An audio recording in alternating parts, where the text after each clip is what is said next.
This is how much we know about movies. We just if you want a raw review of movies, you're getting it right here because we don't know shit.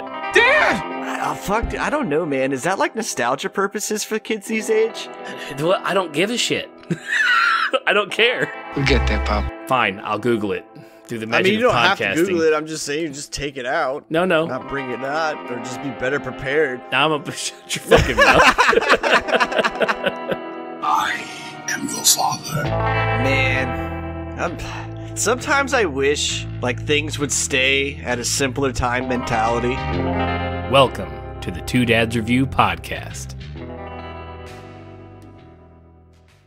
So here we are, week 3. Is this our third or fourth? Is our third time travel movie? Time Cop, The Time Machine, yep, and now Predestination. I think that's all we've done.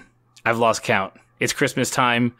Kids are getting in the way. Recordings aren't coming out. It's just the way it rolls around here. Yeah. Yep. Nope. 3. I couldn't think of any more while you were talking. So next week will be Looper. This week is Predestination, and I don't have anything else planned out from that. We'll figure out what movie goes after that.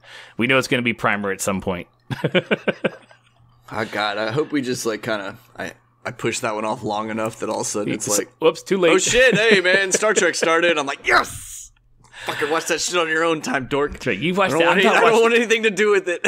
Well, considering... So, I sound like such a terrible friend, but God, man. Like, I know that... I know Primer... It's probably like a really good movie, and I probably won't be disappointed when I actually watch it. But I feel like you have to be just in like the right mood or state of mind to like start that film. And I'm like, I don't think I'm anywhere near push and play on that thing. I will never be in a state of mind to watch this one. Well, yeah, right. The worst All thing I need is like dumb comedy right now. Yeah, the worst thing is like Time Cop was like action movie. Time Machine last week was like good old 60s cinema to watch, which is always fun to watch no matter what it is. You know, it's that. Yeah, and it's weird because like even like those old movies, you know, like the Morlocks were like bad guys, but stuff's so clowny that they all are just kind of lighthearted, feel good kind of like vibe to it. No matter what really happens, you're like, nah, man, Technicolor just made everything a little fucking nicer, you know? Yeah. Like, So we've had those two, and then this week we ended up with really a love story, which so if you're looking for the most action-packed, kick 'em, punch 'em, you know, there's some action in this movie, but it's mostly just a good story to tell. Yeah, like this would be a really cool. I mean, I don't know how else to put this. Like, obviously it's a cool story, but like if you could tell this story, you know, like I'm saying, like campfire style, or if you were just like shooting the shit with your buddies and they're like, oh yeah, tell a better story, and you're like, all right, I got one for you, and you know, and like you just rattled like this off verbally and explained it to people, like not only would they probably be confused as fuck because this is almost like it needs to have pictures with it just to explain some of the stuff. Right. But you would also win whatever bet you made. Like, it would not be the best story. Like, the dude calls it out in his own book and in the movie. Like, bet you it's the best goddamn story you ever heard. And watching the film, I was like, oh, yeah, you're a real slow burn. But when I think about the story of it, I'm like, man, that was fucking cool. I'm like, yeah. And then I think about the movie and I go, I wish the movie was a little cooler somehow. Yeah, if you haven't seen the movie, we're going to spoiler all of it here very shortly. So stop and go watch the movie because it's worth the watch. But I tried to warn you before you watched it because I was like, as I was watching it, it was like, okay, we're 45 minutes into the movie. Can we get to some fucking time travel? Like it was someone telling a story, and I was like, I know this is going somewhere. I believe this is going somewhere, but are we, it's only an hour and 37-minute movie. Like we ain't got time for this. I got to get some time travel, man. Like, let me see what like, someone didn't lie to me and tell me this isn't a time travel movie. This has got to have some time travel in it, right? So it was like, it did burn real slow. But at least they were cool about it when the time traveling did start. Not only did they not use any fade to blacks to like 2 weeks later bullshit on you, they were like, hey man, this guy's literally just gonna warp around here real quick. And like in every part of the story as it kind of circles back around a little bit, you know, and you're like, all right, dude, like I get it. Did your things and then had a whole bunch of busy hops to try to like tie up some loose ends, technically, I guess you could say. Yeah, and it's not by any means a perfect story. So for one, it's a very intricate story, so bear with us. This is the first time in Two Dads Review history that like I've actually written out what I want to, like the story I want to say instead of just looking down bullet points and telling the story. I have it written out in paragraph form so we can at least, I'm trying to capture what happened on the screen verbally, audio only, and it's going to be interesting. So if it all falls apart in this episode, whatever. I don't care. It's the point where I was like, oh God. Because there's so much. Because you're right, they don't like give you a nice little timestamp on the bottom corner of the screen when they pop in. You know, you have to let go. Half the time when they jumped, you're like, and you find out like 10 minutes later where they actually are. You're like, oh, you're at this time now. Okay, got it, gotcha. Yeah, because very. There's only a couple times when like they show the clicker on the box or where it's going. Yeah, like the mechanism and how it kind of all works But yeah, basically it's like they treated it as if you were floating eyes behind the story for the camera, basically as, you know, a literal fly on the wall and like, oh shit, you land. You're quick, and like as they say, like the quickest thing you can do is, you know, assimilate, like figure out where the fuck you're at and blend in and just go unnoticed. Did you like this depiction of time travel? I mentioned it last week. The last podcast, what it looked like. Did you like how it happened? Just the winking out type time travel, like the way it looked on the screen. Yeah, like to me, like that, like when I was kind of talking about like the instantaneous, you know, like when we were going through our big long rant, like to me, like that's how it is. Like, yes, he had a little device, you know, that he set up to get it to do its thing, but when I'm kind of thinking about it, it's all like almighty. You know, you just kind of wiggle your nose like Bewitched or fucking think about it real quick. And it's that blink of an eye and then you're fucking there. Right. You know, because you can move that faster, whatever you want to call it. You know, like, but that, yeah, it's like if I had to visually describe it, that kind of like literal blinking effect of the people, but the kind of whoosh that happens after it would probably be the closest way I would describe how time travel should look if you're not like in a fucking tube in a projectile that's getting blasted off into something, you know? Right. Yeah, I liked just the way, and it was real simple. Just like, it was cool because I watched the behind the scenes of the making for the movie, and they actually, some of the shots, like where he arrives in his apartment, and you see all the furniture and all the pieces around him like shift outward because he's now occupying the space.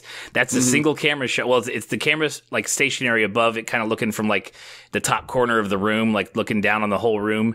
And the director literally just went and like moved pieces, and they just kept him. They just kind of kept it. They cut him out and then spliced all those shots together. So when he lands, all the pieces around him just move.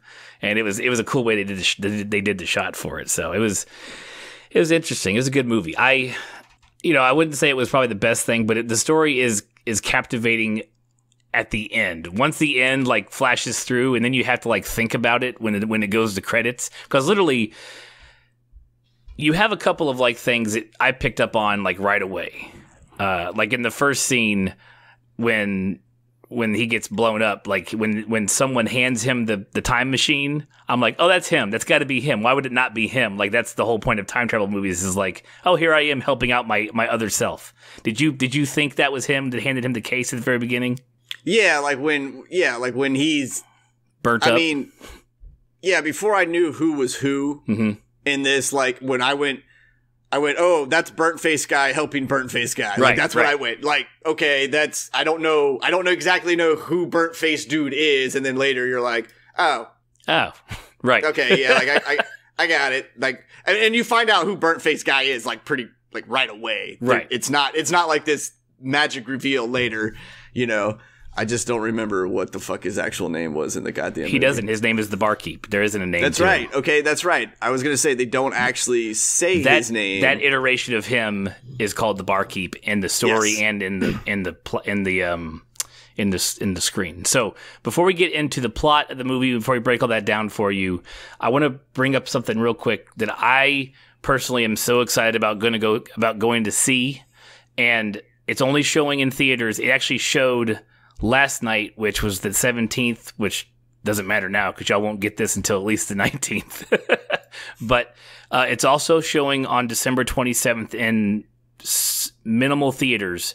It is a movie titled They Shall Not Grow Old, and it is done by Peter Jackson, the guy that did Lord of the Rings, and it is a documentary about World War I, where he is colorized, and cameras back in World War I, they had to be hand cranked by the guy running it, right? So that guy is not cranking it exactly the right amount of speed to make things look fluid on the screen. It was always like you'd see like them speed up and slow down and it would look jerky and stuff like that. He's taken it and digitally number two, it only films at like 13 frames per second. So he's taken it and the computer has digitally added the other, 12 frames or 11 frames to the second, and then also colorized and like enhanced the images. And then they went through like 600 hours of footage and like 250 hours of interviews of World War I veterans. And it's a whole, couple hour movie. It's an hour and 39 minutes about World War I, which it's a documentary style movie. And I think he didn't use anybody to do a voiceover. He just used the interviews from the soldiers to tell the story about things we didn't know or, stuff that isn't always told. Because I think we've mentioned this before on the podcast. There's not a lot of World War I things out there like there is World War II. Like you talk about World War II movies, they're a dime a dozen.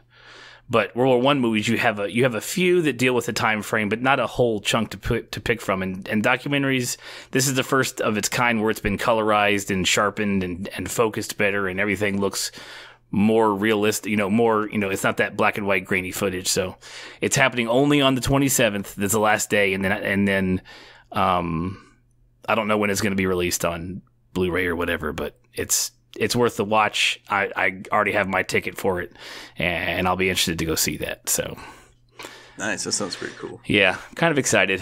What else is going on? And just a reminder, everybody, Star Trek Discovery starts January 17th. So you'll have our review of episode 1 of season 2 coming out the week after that. And we'll do one a week till the season's over. I read somewhere they pushed it from 13 and they gave it an extra episode. So, because I wasn't quite sure how many they were going to do because last season had 15 but the first episode was like that 2-hour, like, gotcha where they like aired the first hour on national television, and they're like, no, go over to CBS All Access and buy our subscription and watch the other half here, fuckers. Yeah, so I wasn't sure if it was going to be like a 13 episode thing, but I think they got 14. So that'll be fun. That'll kill 14 weeks for us. Letterkenny season 6 drops on Christmas. If you have ways of getting it, it's only on Crave TV in Canada. But yeah, season 6. Are you okay over there? Mm-hmm. What happened? I opened up ESPN and Jose Mourinho got fired as the Manchester United manager, and like, is that good? Man, yes, he's a good coach, dude, but he's also a fucking cancer, and when like stuff isn't going his way or like his tactics aren't working, like, cuz the whole team is basically just kind of like been like, nah, dude, we're not with you anymore. Like, he's lost the locker room. Right. Well, instead of being like a coach should be in building his players up, he's the coach that goes, they're garbage. Like, they're shit. He just like degrades them. And like, we got a dude that we signed for $89 million, right? And is that euros or dollars? It's euros. It's 89 million euros. So it's like 100 million fucking actual American dollars or some shit like that. But he's definitely the type of guy that you like build up with confidence like an attaboys and stuff like that, and pleases and thank yous. Like, he's that kind of guy. Like, hey, you're nice to me, I'll play good for you. Well, like, him and Jose are like, F you at this point, and it's like, he's gonna win this war, dude. Like, the company of, or the family of Manchester United was like, pay almost $100 million for a dude, then bring in our superstar coach to do it. The superstar coach didn't do it. Your ass is gonna go, homie. Right. And like, it has just been, as a Manchester United fan, and like watching him just kind of be like, even when we'd have like decent performances, be like, nah, we're garbage. It's like, dude, I don't even want to listen to you talk anymore. And I'm like a fan. Like, I should just be rooting no matter what. But you are making me actually not like you. Right. No wonder the guys that are with you fucking 7 days a week are like, fuck you, man.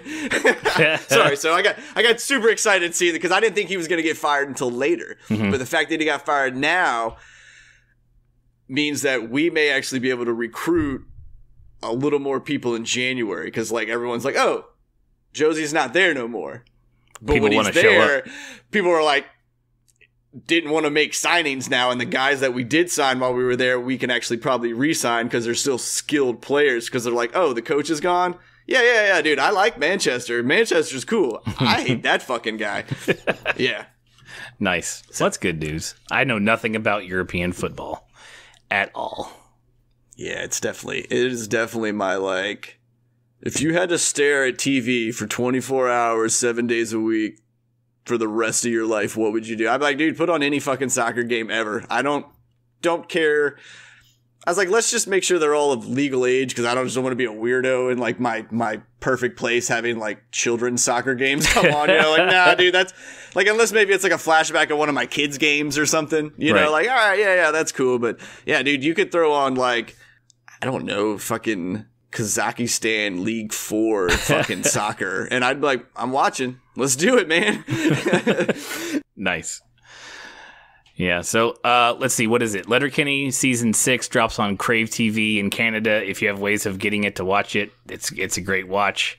We are not condoning nor ruling out any alternate methods of getting a hold of it. But Hulu just announced today or yesterday that they're picking up Seasons 3 and 4 on their platform. So at least you can get Seasons 1 through 4 on Hulu the right way. So that's good. And then last thing but not least, Future Man Season 2 starts January, or they drop it all on Hulu on January 11th. And if you haven't been listening to the podcast since the beginning, we did a review of Season 1 way back last year. And what a great, just, if you want a half hour to just laugh and have a good time, and a good budget, good special effects, because it's like, speaking of time travel, it's time travel and all kinds of fun stuff. So it's a good show. Yeah, that show is a great action comedy, and it's cool because it kind of makes you think a little bit too, and it kind of takes you out of whatever is going on in the real world around you. And then Letterkenny is like the greatest show because it's funny basically from start to finish, but that show somehow makes you feel like you're just chilling on the couch with them, or like standing out there on the farm. Like you're just the quiet guy listening. Like they're all super funny, and you're like, I don't even need to talk, man. This is fucking great. You know, like, yeah. They're that show is one of the top two greatest gems I've ever found on like just like that no one told me about. I had no idea what Letterkenny was, and then I was like, oh, hey, what's this shit? And it's like yeah. You will watch it, and you will start using all of the taglines. There's great one-liner jokes that apply to everyday situations that I end up using just to see people's reaction. Oh yeah. So it's a great show. All right, so let's see. Predestination 2014 was when it was made or released or whatever.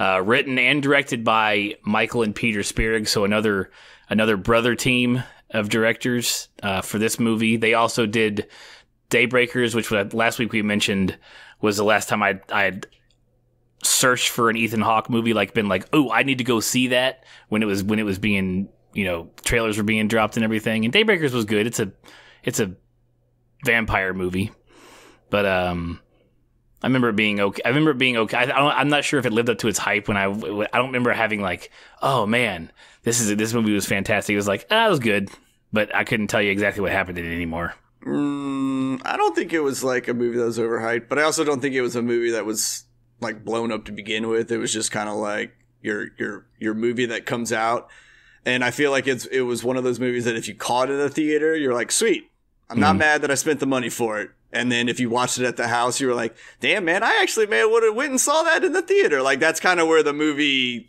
went. Right. Yeah. Like, and it was good. It was kind of neat to see that, like, you know, a vampiric, I guess would be the word, society has like taken over, and that even then there become uglier monsters going on within that, you know.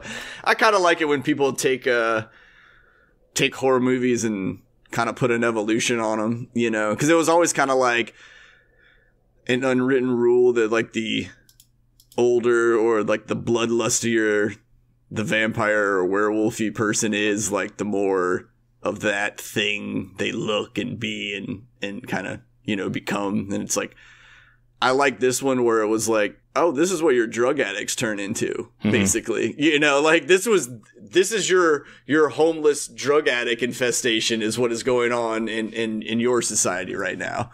Right. You know, like, and the first time you see him too, like where everybody was like getting the rush for coffee in the morning and like they were all under like the grates of the subway and shit like that. You're like, whoa, what the fuck? What's going on there? I might watch that movie again now. Right.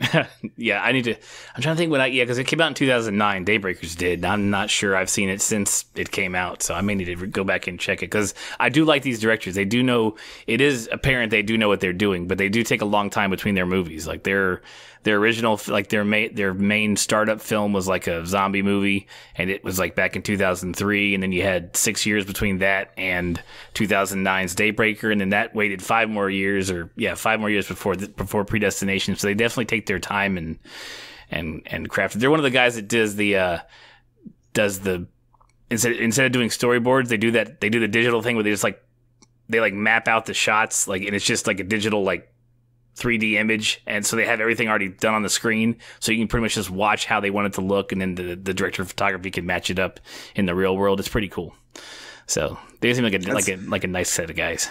That's kind of like I know some bands that are like really, really technical will like make music in like Pro Tools or something through like the like preset samples and shit, and they'll tweak them all and speed it up to like their playing levels to kind of like get a feel for like what's going on in their head and before they start playing, so everyone's like, all right. Or they'll make something up crazy so that they can try to learn it, and then it like leads to crazy combinations and stuff like that. But yeah, people like that, man, are like that can take any medium and pluck it, that idea that's out of their brain, and then drop it down perfectly into like their craft, whether that's like words, poems, I mean, like, you know, whatever. Like I envy those people like so much, because it's like I'm that guy that's like got a really cool idea, and then as soon as I put the first piece down, like the rest of it, fucking Thanos snapped his fingers and it just starts disintegrating out of my brain. I'm like, I lost half of it. I have no idea where the fuck it just went. Jesus. You need to carry around a tape recorder.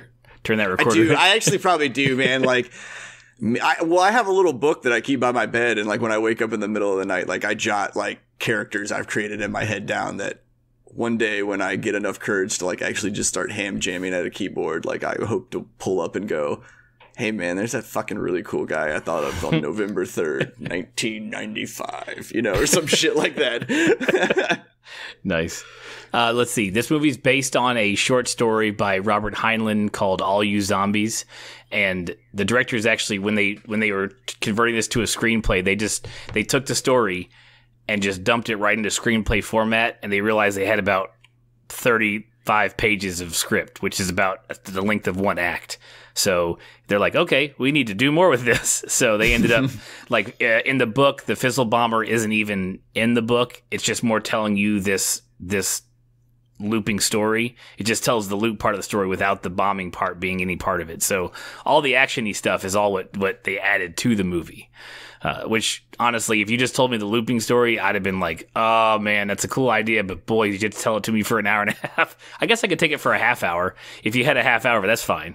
Yeah, but you could have just told that looping story and been fine if you would have made the scenes that the story was being told in. I mean, they would have to be different than the way this movie was filmed. Because this movie was filmed as if, like, as the words were being spoken, you were living the scene. Mm-hmm. And you were there. Like, but you could tell this, like, loop story and, like, started off, like, fucking crazy. Like, you could have started off, like, right in the middle of the surgery and just be like, what the fuck is going on, right? Like, but you would have to, it kind of like when people take, like, the Home Alone trailer and make it a horror trailer or something like that. You would have to totally switch the vibe up with this, like, if you just told the loop story. And I think if you told just the loop piece, like, portion as, like, a horror story, you know, kind of like the guy that turns into the cockroach, the metamorphosis, you know, like that story is, like, really creepy and weird. And, like, if you put that kind of vibe on Predestination, like, it would trip you out. You have no idea what I'm talking about with the guy into the cockroach. Yeah. So, oh man, I'm gonna have to actually do a little bit of looking up on this one because it is through the magic of podcasting. We'll cut to when you're done Googling. Oh, where's it at? Yeah, it's called The Metamorphosis. So I was right, and it's a novella written by Franz Kafka, and basically it tells a story of this salesman, and he wakes up one morning transformed into a huge insect, and he is struggling to adjust to the fact that he's now basically a giant cockroach or whatever it is. But there have been so many different, like, variations of this story, this metamorphosis story, that, like, Predestination is kind of like its loop story, and this metamorphosis story would probably be in like parallel to each other. Right. And like, when you read this story, it's weird because it does a good job of telling it from, like, the bug's point of view with a human's mind, like, going on, and it's just kind of like this movie. One of those things that, like, you read or you watch, and then when you get to the end of it, you go, damn, like, okay. And you'll probably never touch it again ever in your life, but you'll also never forget it. Correct. Like, something like this will trigger that story. Like, I would just sit on Wikipedia and read 3 parts one day when you're fucking bored and be like, huh, all right. Like, it's one of those good, like, finding a really good creepypasta story or something, you know? You're like, yeah, I don't like when those stick with me. Yeah, those should be shared.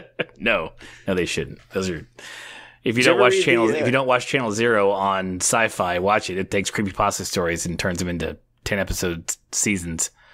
Yeah, I wish they would take the Russian sleep experiment creepypasta story and make that one a television show. You never know. Because that Russian sleeping experiment story is hands down one of the greatest stories I have ever read. Like, when I got done reading that, man, I was like, whoo, I got fucking adrenaline pumping in me, man. Like, I am kind of scared. I'm also really excited. Like, I don't know if I ever want to fucking, like, not sleep. Like, do I sleep? When do I not sleep? Oh my God. Like, yeah, it was, oh man, yeah. It was one of those things where that story opened a whole new door to horror for me. Right.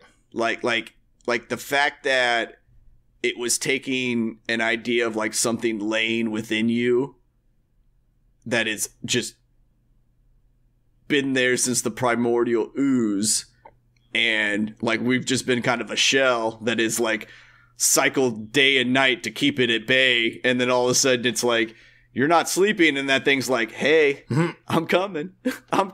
And, oh man, dude, like, and the way, fuck, dude, I'm going to read that story after we get done talking. That story is so good. Send me the link. I'm not sure I've read that one. I thought I knew it, but now that you said that, I'm not sure if I know the story you're talking about. So just send it to me. In fact, you could probably tweet about it, and I'll retweet it from the podcast Twitter account later on. But yeah, I need to go read that. But yeah, that's a good show. You know, that show's had its up and down seasons. The first one was good. It was Channel Zero, Cabin Cove, something like that. It's the one about the TV channel that only the kids could see. Yeah, I actually like that one. I wish they would have done a little bit more with it because it just kind of ends. Mm-hmm. Yeah, it kind of fizzled. And especially with the trailers where like you saw them like looking around and you know there's like the flashes of the crazy images, crazy. Yeah, I was kind of expecting to see a little bit more of that in that show, and then that show ended like Always Sunny in Philadelphia does, and I hate that Always Sunny does this, but it's such a perfect thing for Always Sunny to do is. They do 10 seasons, like episodes, but they film the shows so like you really don't pay attention to like what number you're on, right? And then there's no like mid-season like Thanksgiving episodes really or stuff like that to like even kind of give you a timeline. Like they just film 10 episodes basically, and then they just stop. And like one of them it doesn't give you any like, oh, there's going to be another one. Like it just ends like they all do. And you're like, all right, I'll see you next week. And then all of a sudden you realize, oh shit, it's been 3 weeks and I haven't fucking watched this show. Like that's how season 1 ended for me. I went, wait, there's only 6 episodes. Wait a minute, where's it at? Yeah. Like, have I not got any new episodes? Yeah. Yeah, they've done Candle Cove. It's Candle Cove. No End House, which was actually that was pretty good. Butcher's Block was... What was Butcher's Block? I know I watched it, but I don't remember anymore. And then Dream Door, which I actually really enjoyed the Dream Door one. It was pretty freaky. Whenever you add a contortionist as the bad guy, it's already... I still haven't watched that one. And the last one that I partially watched, because I did The Cove, and then I kind of like lost interest in the show. And then I realized that it was...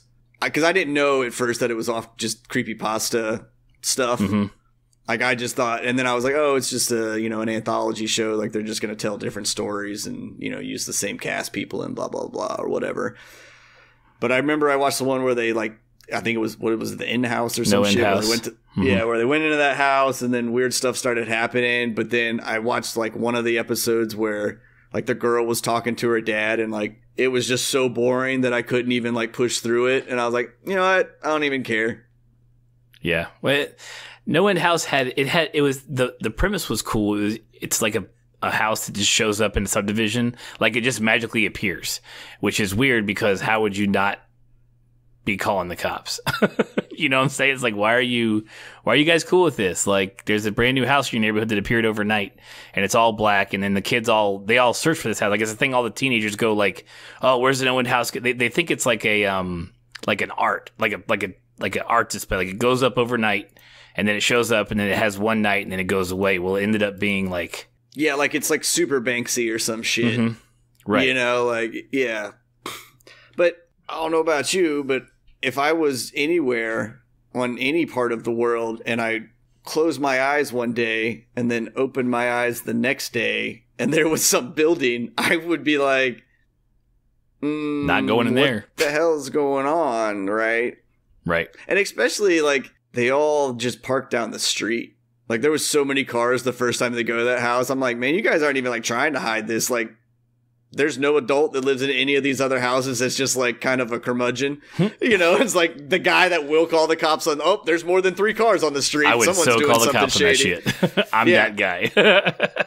So, yeah. Well, knowing your luck, they would all have to walk between your house to, like, cut through the basketball court because that's where it would have been at. Oh, then my wife would have gotten on them. She's, like, screaming at those kids. I was like, I love it. We're those people in the neighborhood now. I'm sorry. Don't walk through my yard. It's already ruined enough. Yeah. So yeah, and the only reason season 3 sticks with me, which is the Butcher's Block one, is because they had Rutger Hauer in it, and I was like, way to go, guys! Like, way to pull. It's the main bad guy from Blade Runner, like Rutger Hauer. Yeah, I was like, you guys pulled some good names on this one. But yeah, it's a good show. It's worth to take a look at. Anyways, okay, sorry. Sidetracked as usual. Back to Predestination. Critics like the show. Critics like the movie. 85% critic on Rotten Tomatoes, 75% audience. Metacritic gave it a 69%. IMDb gave it a 7.5, which I I agree with. I think Metacritic's a little bit low, but it's a good story. A good story gets a nice 7 to 8 from me. Really. Yeah, I mean, you should be anywhere between a 7 and like an 8 in this movie. Yeah. You know, I don't think anything happens story wise or action wise that would like boost it over that 8. But I also feel, even though this is a slower movie with its like reveal, once you put all the pieces together with the story and like truly have all the puzzle pieces click in your brain of what is happening, you're like, damn, man, that's some deep shit right there. Like, it makes you appreciate it. Like, you do. Right. Unless you're just someone that is super duper smart and like puts this movie together really quickly. Because like, I'm not saying you're not going to figure it out at least halfway through the movie. Right. But I'm also wouldn't be surprised if more cases than not, if you may have put like part of it together, 90% of it together, and you're like, oh, I got it. And the movie still kind of gets you a little bit. And you go, oh shit, I actually didn't see that part of it. Yeah, well done. You know, like I did the exact same thing. Like when she bumps into him in the rain, and I was like, oh, okay, I got it. But then like there's that last little bit where I didn't get that until they showed me at the end. I was like, oh, okay, so it's all but so it stars Ethan Hawke, we talked about before, Sarah Snook, who does a fantastic job in this movie. She had the biggest range that she had to do in this whole movie because she plays two characters of two different genders. So she definitely has to lug the most of it. Like Ethan Hawke had to talk to an older version of himself, but big deal. You had to put on a wig. You know what I mean? Yeah. Ethan Hawke had to talk to an older, methed out version of himself. Right. Here's some dentures. Time travel causes you to go fucking crazy after so many, and like they just threw in some hillbilly dentures on his ass and like gave him long, stringy gray hair, and they're like, "All right, dude, you're crazy." Yep. There you go. You're like a methed out trucker. Here you go. Yeah. And then they're the main two characters, and then Noah Taylor plays Mr. Robertson, and all of us who are Preacher fans know Noah Taylor as Adolf Hitler, and he will always be Hitler to me from now until the end of time. In fact, every time I see him, because we've seen him on a couple movies, I think, or shows since we started watching Preacher, and I'm like, oh, it's Hitler. Like that's all I do all the time. Yeah, you know, I hope that like when he's in the twilight of his career and Preacher becomes the show that I believe Preacher's gonna become. Like I feel like when Preacher's all said and done, it'll be, you know, Breaking Bad-esque, like maybe not Soprano-esque, but it's gonna be one of those shows for its genre that just set the whole bar across the way, you know, and everyone's gonna talk about it. But I hope that like he somehow manages, because he's always going to be remembered as Hitler if the show goes the way I think it's going to go. Like, no matter what he does, he will always be Hitler. But I hope somehow, like, they take the memes or something with him and turn him into, like, Happy Hitler. Right. Or something, you know? Because, like, that guy doesn't deserve to be... No, he's not playing... Yeah, he's not playing Hitler in a World War II movie. He's playing Hitler in hell. And... And yeah, it's hard to describe. You actually kind of like this Hitler a little bit. And like he's still Hitler, like still bad Hitler, but the way this guy plays his Hitler, like you don't hate the guy, which is really bad to say. You don't necessarily hate him right off the get-go. There goes any chance of you and I running for office in this country, because they're like, here, we had a recording of them saying they liked Hitler. Like, well, it's over. Oh, we can never run for office. I can never. All they would have to do is like just check my go to any server that I've ever saved anything on, and there's probably something somewhere that is just god awful that no teenager or 22-year-old would want ever, you know, resurfacing again in their life. Right. We already talked about a little bit about it, but let's go over the rules for time travel in this movie. So one of the main differences that I really enjoyed, and it got you thinking, is that the time travel, the main rule is that you can only travel 53 years in any direction of when time travel was created, which in this movie was in 1981. So you can only travel from 1928 to to 2034. That's all you can go. You can't go way in the future like last week on Time Machine. You can go forward and back, but you can only go 53 years in either direction, which I liked how obscure that was. And I don't think I've ever watched a time travel movie where that's the case. We're going to watch a few more before January, so maybe we'll find another one. But this one, I liked that idea. Yeah, it's kind of cool. Like, now that I'm like looking at the numbers, just I wonder if that rule of time travel is only there because of his character. I don't know. I mean, his character at the end of all of this, his character, I still am figuring out. I still don't understand how he exists. Like the whole point, like the whole dragon eating his tail thing. You know, the whole who comes first, the chicken or the egg. This is literally that story told out in time travel format. Yeah, and it's like how did you originally come to be to then get into this loop? That's the crazy part.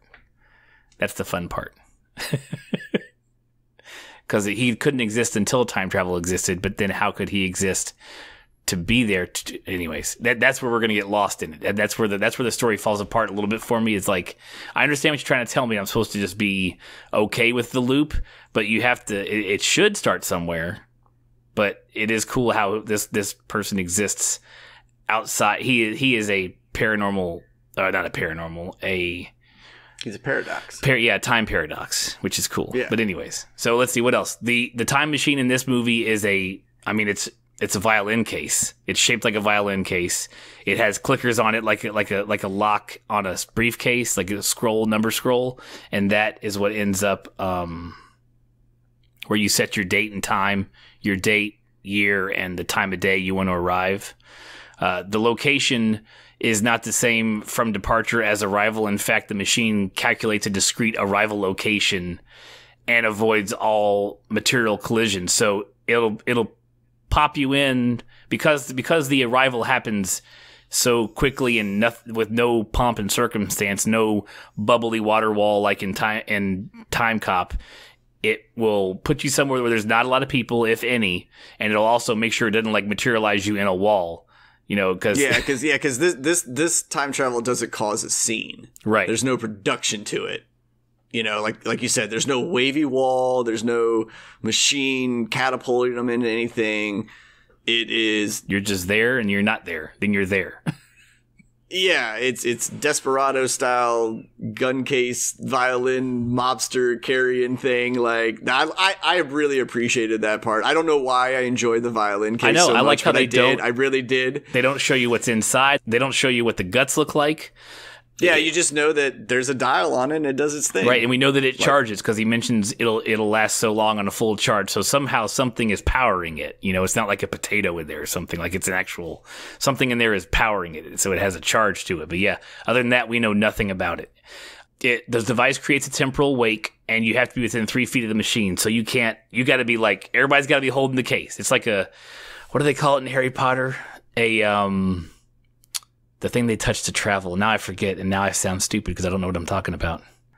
The only port key. It's a port key. Like when okay. A port key in Harry Potter where everybody's got to be touching it, and then they all get to travel where they need to go. But yeah, so you have to be right there with it. The time distortion field causes discomfort for some people, or for people during arrival. So you can't just like hit the ground running, like Van Damme coming through his thing and start split kicking people right away. Like you got to take a second to get, they actually play the noise like when you get your ears like popped and like it has that like whine and you can't hardly hear. They do the I feel like it's the first time everyone ever experienced this to a grand scale. They do the Saving Private Ryan mortar effect. Correct. Right by your ear. Yep. And I feel like that movie was the first time anyone that hadn't actually ever been near something that loud or heavy machinery in their life that has had that basically happen. heard an eardrum rupture in real life and kind of what it hums like, and you're like, fuck that noise. Mm-hmm. Like the fact that they kind of wake up a little, wake up shouldn't be the word, but the fact that they kind of materialize a little nauseous and like he's like breathe, mm-hmm. like that humming effect is like the perfect thing, because I feel like that noise would only contribute to you wanting to like vomit and you having to sit there and like concentrate on your breathing to like block out the sound to then get like your stomach is like a really good encapsulation of how your body may react to doing something like that. To add on to it, Ethan and Sarah Wood, when they arrive in the time headquarters, they actually like both of them spun around in circles and got dizzy before they called action, and then they crouched down in their arrival position for the shot, and like so all of their like was like they just got dizzy. It was awesome. I was like, way to just be like practical about that shit. That's good. You don't have to act. You just be dizzy. You're like, I don't have to act. I just got to not vomit on camera. Right, and also like awesome creative thinking. Like that's like something. When you tell your kids, you go, I don't know, like, be creative, think outside of the box. Like, what would you do if you were in this situation or something like that, right? And it's not even like it's a teaching moment. You're just trying to get them to, like, think and not go, I can't do it, right? You know, like, I could see, like, them both kind of just spitballing each other and one of them going, what if we just got, like, fucking dizzy as shit real quick and, like, and like the light bulb just going off like, dude, that would probably work. Let's fucking give that a try. Like, I feel that's how that went down. Yeah, exactly. And the last rule that I wrote down for this movie is the same object can touch so the same object from different times can touch each other without causing the gooey meltdown from Time Cop. Because you know how in Time Cop, two objects of the same matter couldn't interact or they would, you know, turn into what happened to the big boss at the end. This one, trust me, the same matter can touch the same matter. Intimately. But is it only him? Because we don't see anybody else do it. Well, we don't see anybody else time travel, really. Do we see anybody? No, we only see that. Roberts does it. Oh, Roberts does. Yeah, but we never see Roberts interact with another Roberts. Well, that's what I'm saying, though. Like, he's the paradox. So, like, I don't think things like the rules don't apply to him necessarily. Yeah, like he is such a paradox that whatever, and that's why this story works because he is the paradox. So you could just go, no, time started, and yes, she was born, but because of the way she was, this is like okay. Yeah, like all you needed was a cycle to start once, and someone had the idea, and Roberts was the idea. And then he put the pieces together with this and was like, I now have a time paradox. Right. Who can just do the work for me. Pretty much. Because, I mean, that's what he says. When he goes and visits later again, he says, you know, I always thought it would be better to have an agent outside. Outside of the standard rules of time travel, maybe. So maybe it is only this paradox. So we don't know the complete answer to it. But our main character definitely doesn't melt down when interacting and touching another version of himself or herself. No, because it literally happens from the instant the movie starts. The first time they touch, because when he hands him the case, he doesn't touch each other. Yeah, but I'm saying even. But when she's telling, but like even in time, like as an example, like even in Time Cop, like they won't even touch the same other object that would then connect them. True. You're right, because he drops drops that letter in his hand. Yeah, so he's like, don't grab that. You know, he's like, just stay the fuck away from me. Like, that's how paranoid they are of it. So yeah, like that rule of whatever atoms taking up the exact same space at the exact same time, like, I think the way that this works, it's like that atom's fucking a little older than this atom, so they're cool. Like, you know, the kind of blur the lines a little. that idea doesn't always carry through in most time travel movies, honestly. Like when you run back into your old self, there's usually Time Cop's one of the main ones I've seen who use that matter can't occupy the same space type thing. Because it should be, you're right. If you consider time being a fourth dimension, then you're not the same matter. Boy, we're good. This is great because it's like we're just gonna keep piling on all of our knowledge of time travel. By the end of this shit, we're gonna be goddamn experts at this thing. But until then, it's like you're not the same matter because you're existing in a different time. So you're not really the same matter in the same space. So yeah, who knows? But Time Cop's one of the ones. I mean, they use that one just to kill the big bad awesomely.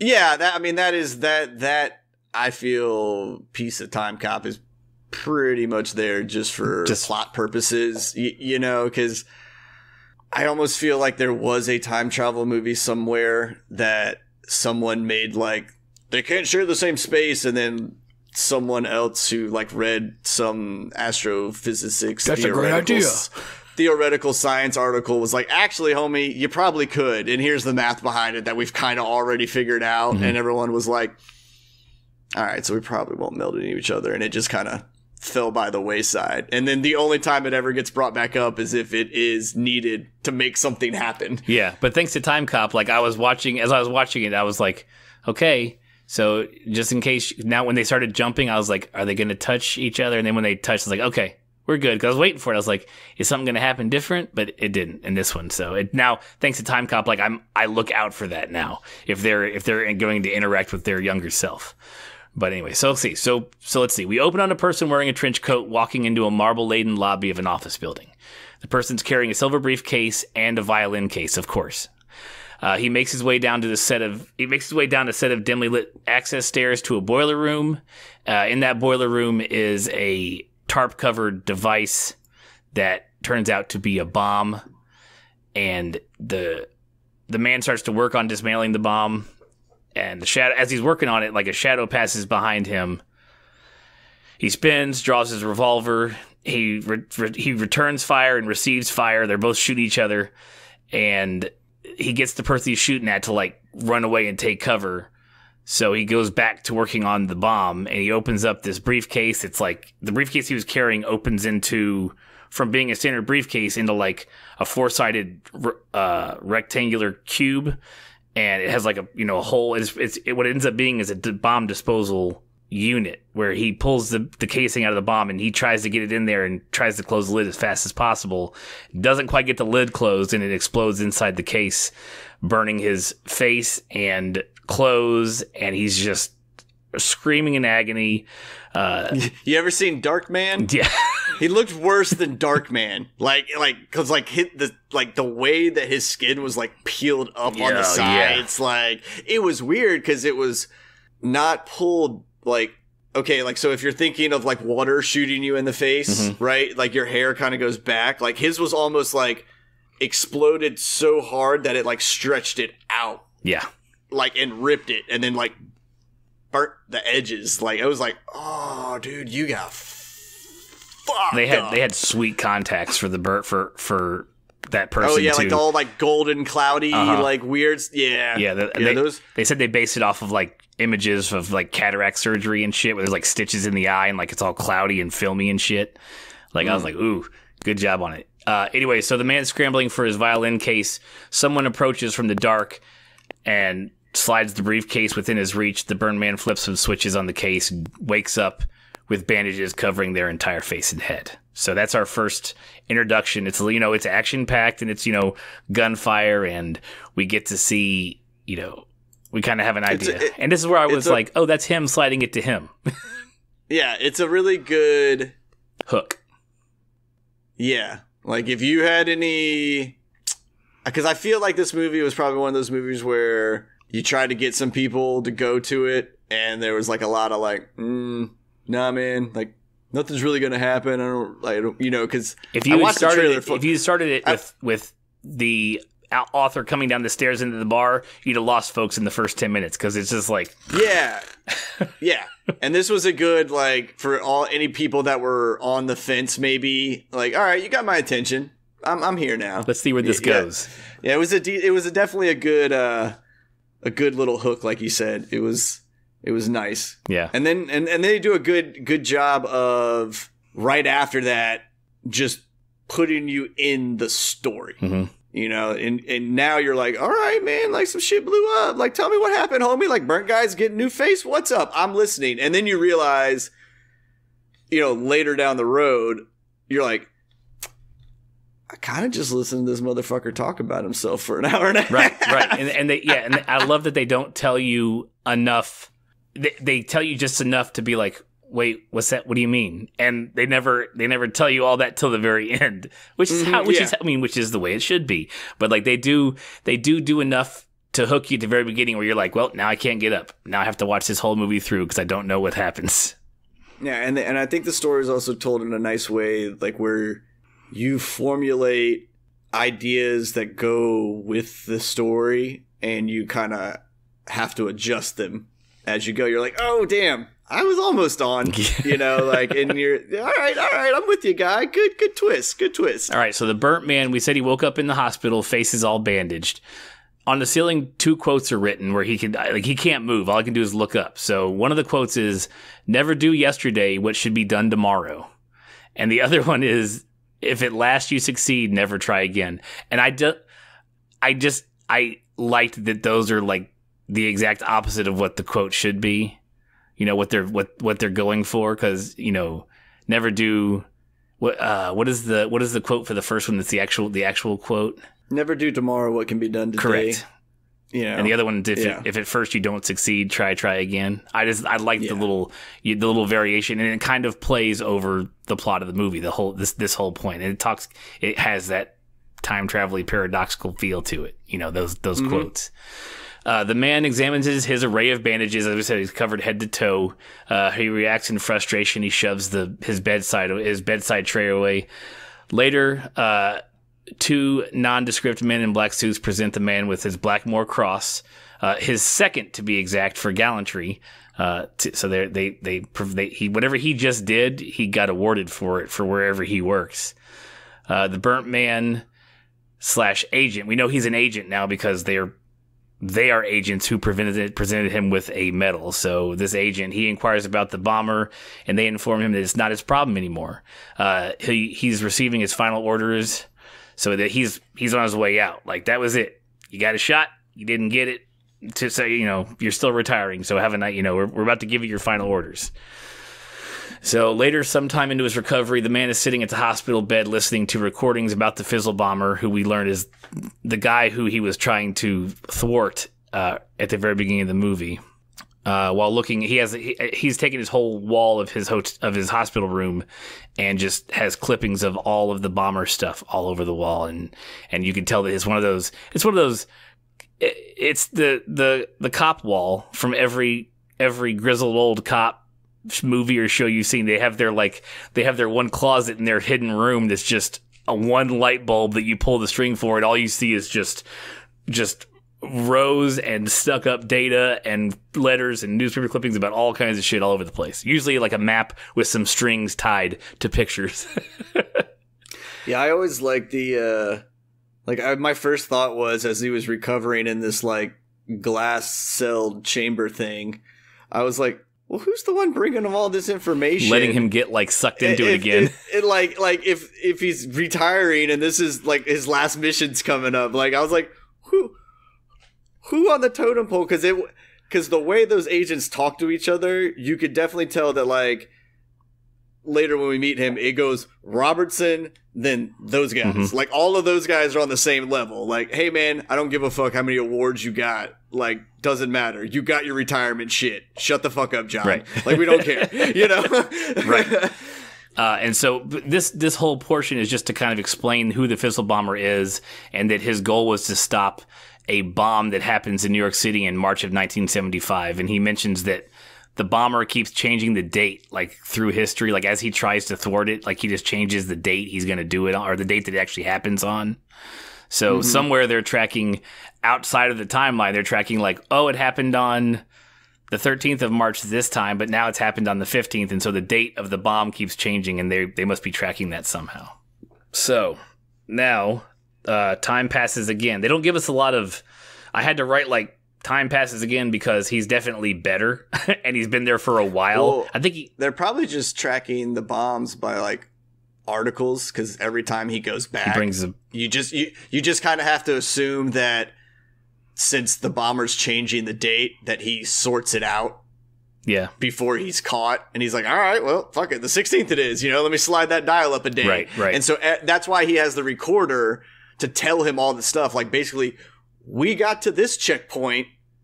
This is where you need to remember where you're at and start getting the new information for the next checkpoint on the recorder. Hopefully we don't have to do that and we stop the fucking bomber.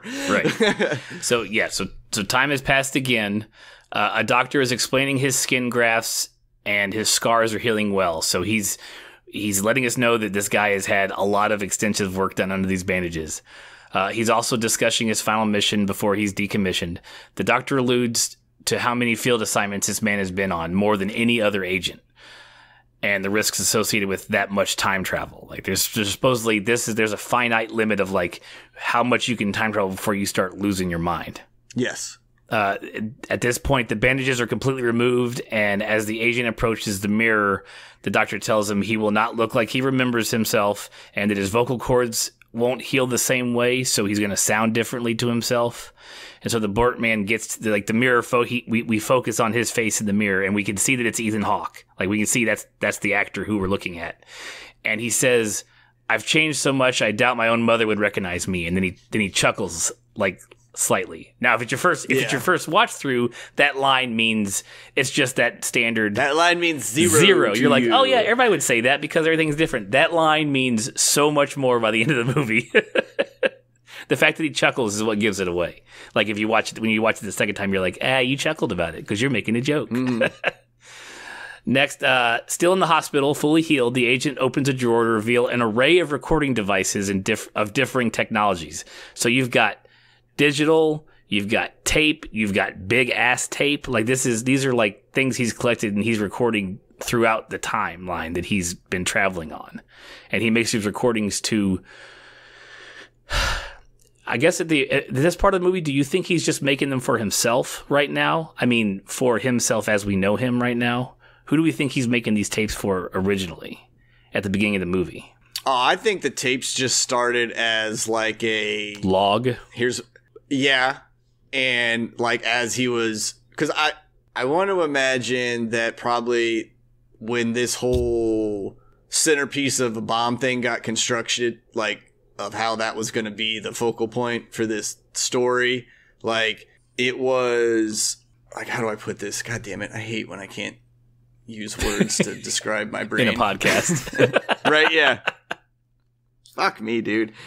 There was like recon missions. Mm-hmm. You know, like go back kind of thing, like probably make this work. So I think it was like that taping probably started as reconnaissance, and then as he realized like he failed and the bomb happened, like that these tapes would be useful. And then I think it just was a habit that turned into an actual like, no, this is what we're doing every time we fucking travel now, because we need to know these key information pieces. Like out of all the fucking times I've done this, here's the cliff notes of all the details you really need to know. Right. Don't give a shit about anything else at this point. We got to catch this guy. Right. But to be noted, the way he's doing his recordings is he's talking to somebody. He's not just stating facts about stuff. He's saying, for instance, he picks up a recording device now, and as he's dictating it, he's saying that their first mission is as important as their last mission, which is his final mission he's received right now. So he is definitely making them for somebody. Whether right now we can't tell if it's him or someone else. If is it supposed to go to somebody when you retire? Like I don't know what this is for, but it's definitely not just. Yeah, it was definitely a narration of a story for someone. At this point in time, we don't know who, but again, like once you know, it makes perfect sense why he's talking the way he's talking. Exactly. Yeah. The same two agents enter an equipment room. The same two agents who presented him with the medal earlier enter an equipment issue room, is all I could really call it, as the agent is finishing getting dressed in what is noticeably 70s style clothes. We're talking colorful, pastel-y, flowery shirt with like a leather vest with like fringes, and you're like, okay, you're going to the 70s. It's completely apparent. You're like, you look cool as fuck. I wish I could dress like that. Hell yeah, dude. They have the agent swear to uphold the rules and the regulations of the TBR code 7286, which we don't know what TBR stands for. I'm guessing the T stands for time. That's about all I can get out of that one. But what's more noticeable is that the violation of this order consists of a trial that could end up in lethal injection. So if you don't go by this code, then they will set you to trial and then kill you. So he's presented with a watch, 2 revolvers, his violin case, and he walks out poignantly. He just kind of leaves the room like, all right, I'm doing this. Let's go. And that's all we see. So it's kind of, I did like the shot of like the equipment room, like where you've got all the different things on the walls, and it's real like, I liked all the set pieces when it came to like the Time Bureau area. Maybe it's Time Bureau Regulation, TBR. I don't know. Who knows? Whatever TBR stands for. But it's like real minimal. Like it's a nice white light back there. Everybody who's not the agent is wearing, black suits with black ties and white shirts, and like the room looks like how everybody honestly probably wishes they could have their house, like this crazy white, like sterilized looking vibe with like concrete walls with like wooded accents, because like where the stuff's on the walls, like it's an actual wooded piece of something, whatever it's doing. Like that room would be one of those rooms where you go, I would never want to fucking clean that room, because you will never get it clean as it needs to be. Right. But also at the same time you go, man, that's really, really pretty, and I appreciate how fucking almost surgically clean that room is. Yeah. Like I wish I was clean enough to step in that room. Very true. So the next scene, the establishing shot shows us that we are now in the early 70s. They're in New York in a bar. Our agent is a barkeep there, so he will be called the barkeep from now on until I change his name again later on. I have to change people's names as this stuff goes on, because they literally change as they go. Yeah, and it's actually important. Yeah, the naming is important. Yeah. The fact he doesn't have a name. It's not like they were like, oh, I went to the 80s, so I'm going to be Steve, or I went to the 90s, and now I'm going to be fucking Xander or some shit, right? Of course his name is Xander in the 90s. Dude, I'm telling you, it's a perfect 90s name, man. Like, oh, shit. Sorry to all the Xanders that listen. Well, I feel at this time, if you were a Xander, like Xander from Buffy and shit has like gone by far enough that only people our age who have then maybe introduced it to somebody, or like if you or I and are out at a Comic-Con and saw a younger person, like we would be the only ones that would be like, oh my God, Xander, other than some like ultra diehard Buffy person. Like Xander's just probably like a normal name. like Aiden. Oh man. See, like Aiden, I love my son's name because I named him before it was cool. The fucking Ring came out. But like after that goddamn movie, it was like everybody was like there was Aidens everywhere. Like, yeah, I named my kid Aiden. And then they're all like, yeah, I spelled it Aiden. And I'm like, well, this is just a dumb fucking way to spell that name. Yeah. Only with a Y. Only with a Y. Yeah, only with a Y. And then they started adding letters to the front of it. So it's like, I didn't name him Aiden. I named him Caden. Yeah, I literally have a kid that's on Brody's bus, and I think his name's Braden. Right. It's the worst. Yeah, it's the worst basis name. Sorry. I mean, you're right. You named him back in 2000. When was your son born? I think. Well, let's see here. He was 03. So did it come out before The Ring? I don't know. Maybe it did come out before. It came out. You did it right when The Ring came out, because I remember watching The Ring for the first time in the desert in Iraq or in Kuwait at the time. Yeah. Okay. So it was definitely right around there. So you definitely did just pull it straight from that movie. Probably. Yeah. You're the original. You started it all. It's all your fault. So that was the kid's name in The Ring, Aiden?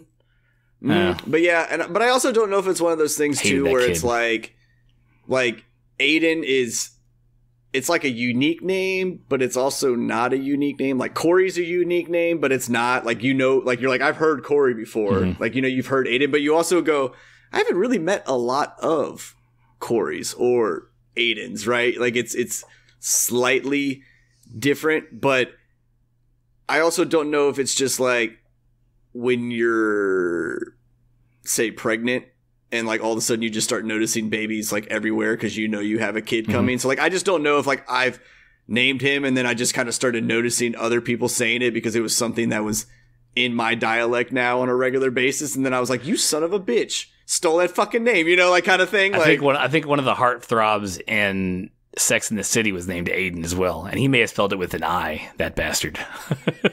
Probably did. That's why I didn't get Carrie. Let's see. So, okay, we're back in the bar. As someone enters the barkeep notes on his watch that it's November 6th, 1970. The man sits at the bar among "look at this freak" comments from the bikers that are watching some boxing match. So, and I actually expected there to be some more, like, this is the only time that someone says anything the whole movie, like, about how the author, this person who we find out is an author, how he looks. And I was expecting more, like, hate crime style stuff towards him in the bar. You know what I mean? And, like, the barkeep would have had to come to his defense type thing. Just because, like, when he walks in the door, they're like, "Look at this freak," and then that's all you get. So I almost wish they hadn't put that line in there, because you don't make it about the hate type stuff that we see a lot today or have seen here recently. It just felt weird, like because I know I was on edge for the first half of the conversation because he's sitting there telling the story, and I'm like, is someone going to overhear this and then, like, want to beat the shit out of you because they're stupid idiots? I don't know. Yeah. Honestly, I don't even think I heard the freak comment when I watched it. Because you don't watch it on closed captions like I do. That's true. I sure don't. But I think, like, I'm almost glad you kind of brought this up because I'm going to kind of sound like a dick here. A lot of what is about to be told is from their point of view, obviously, but it's also only their point of view. Because, like, at no point in this movie do you see, like, really any of the other days. You only see what is pertinent to these time hops, right? So, yeah, based on her story, like, it's a rough story. His story. But we also... His story. Then her story. Never mind. I'm just fucking with you. Well, it's always her story first. Right. I know. We're getting to that part. Yeah. But, like,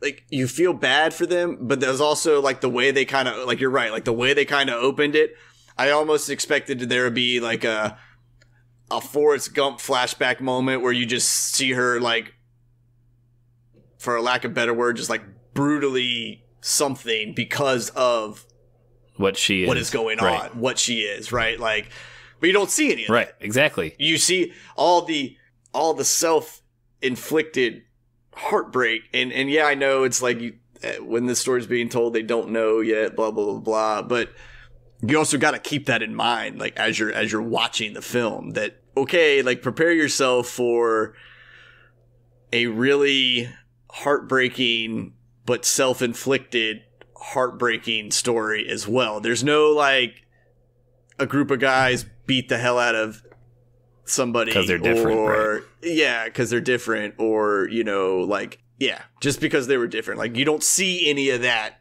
but you kind of get the feeling of that. Like, and then with the weird freak comment, especially when you get the kind of reveal here, you're like, all right, okay, that's usually a hardship for everybody. So what happened with that? But then I almost kind of like that they don't even really give you like an example. Like, no, this is just the way life went, really, kind of thing. Yeah.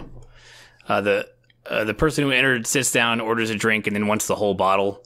The barkeep and the man make small talk. The barkeep mentions that most folks in the city right now are staying home because of the Fizzle Bomber.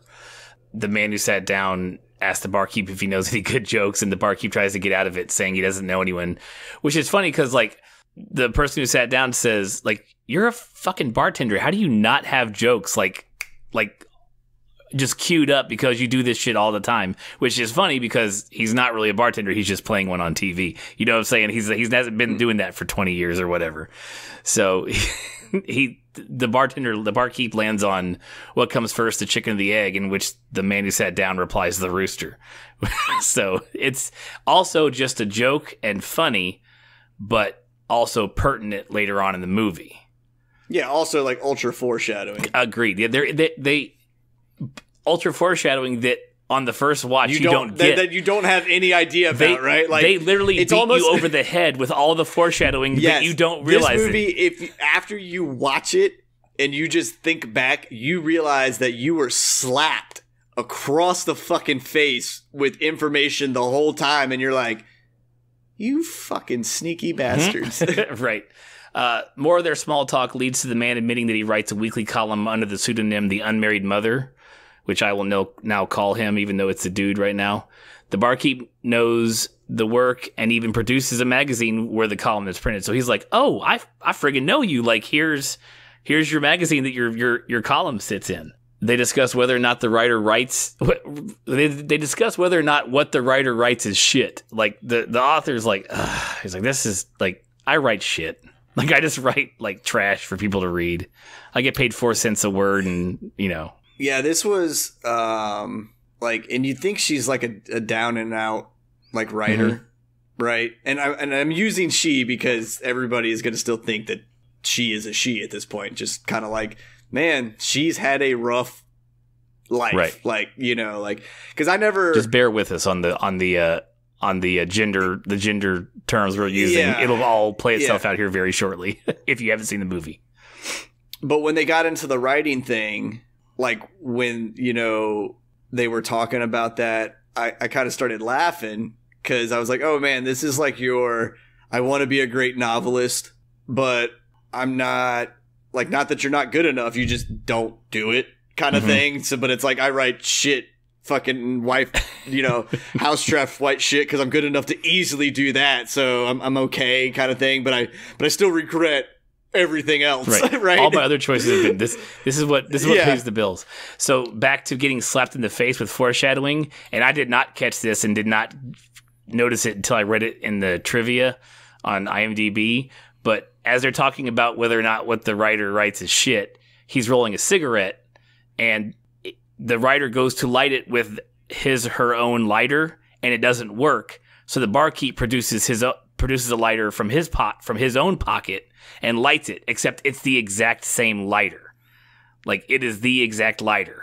So, nice. And I was like, okay. The second watch through, I was like, that is the same lighter. Exactly same. And it's not like a Bic. It's not like pulling out like a Bic, a blue clear Bic that everyone and their brother has. This is a like flip open gold, or brass lighter that is not like something that everybody and their brother would have laying around.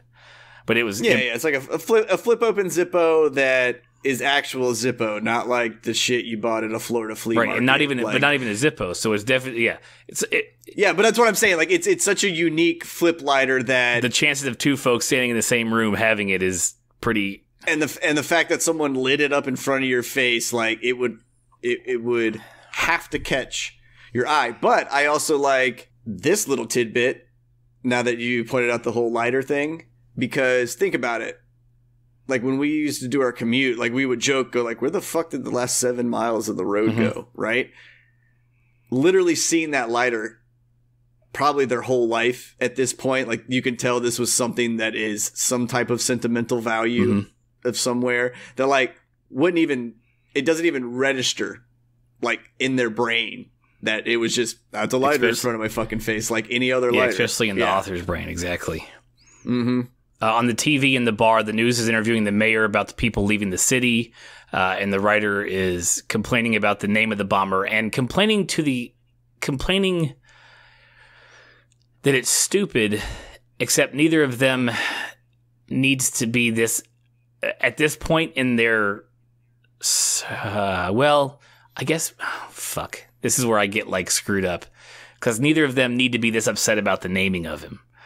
Because like the writer knows a lot about the Fizzle Bomber, like what he uses. Like he's read reports in the paper about what kind of bombs he uses and this, that, the other. And so it's funny that I just felt like she shouldn't have showed that much contempt with the name of the bomber yet, because it sounded stupid. Fizzle Bomber sounds dumb to him, both. Yeah, but she's also been so grumpy. True. At this point, like with everything, that you just kind of assume that it's personality trait. Like, yeah, using the word fizzle on a bomb would piss probably someone who's appears in our mind now at this point in time to be, a struggling writer, and is like going, I could think of a million better fucking names than the Fizzle Bomber. Kind of thing. Like, so that's kind of what I took it as, not as, but the way also at the same time, like the way she's talking about the Fizzle Bomber and the bombs and blah, blah, blah, blah.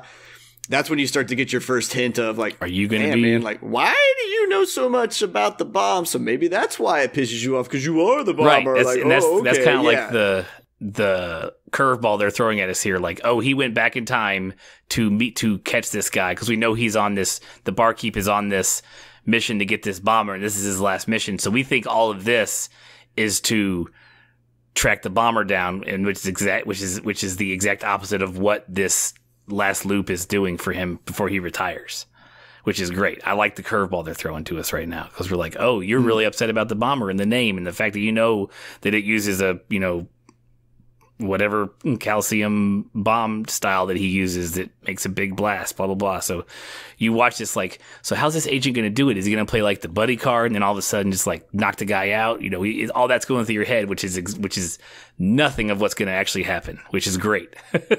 But yeah, right. So while they were doing small talk, the writer had said that he has a story, the best story the barkeep's ever heard at some point. So at this point, the writer, the barkeep's like, hey, you promised me the best story of my life, so let me have it.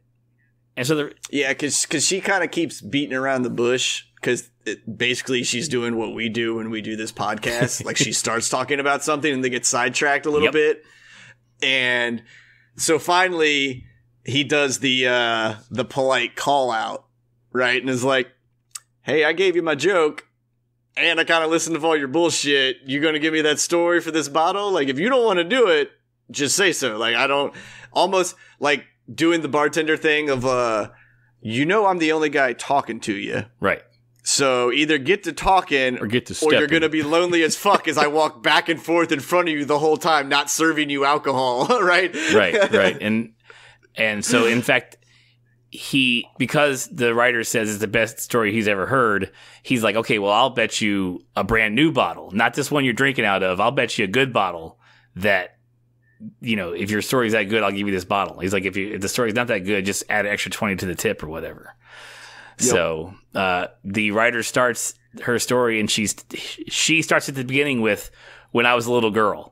And I loved like Ethan Hawke's reaction. Like he's down, like fucking around behind the bar, like as he starts, and like as the writer says this, he's like, "What?" his reaction was priceless. And she, now that we know, at least you know for the story, the writer asked if he's ever heard of Christine Jorgensen or Roberta Cowell, and the barkeep had heard of them, and those people are the first men to go under, or the first men, actually, I think it was men that went through reassignment surgery to become women or vice versa, but one is U.S. and one is Great Britain, like the first in the U.S. and the first in Britain to ever do it, because it was still really rare at this time, you know, the 70s time. It's really rare for that kind of major surgery to be going on.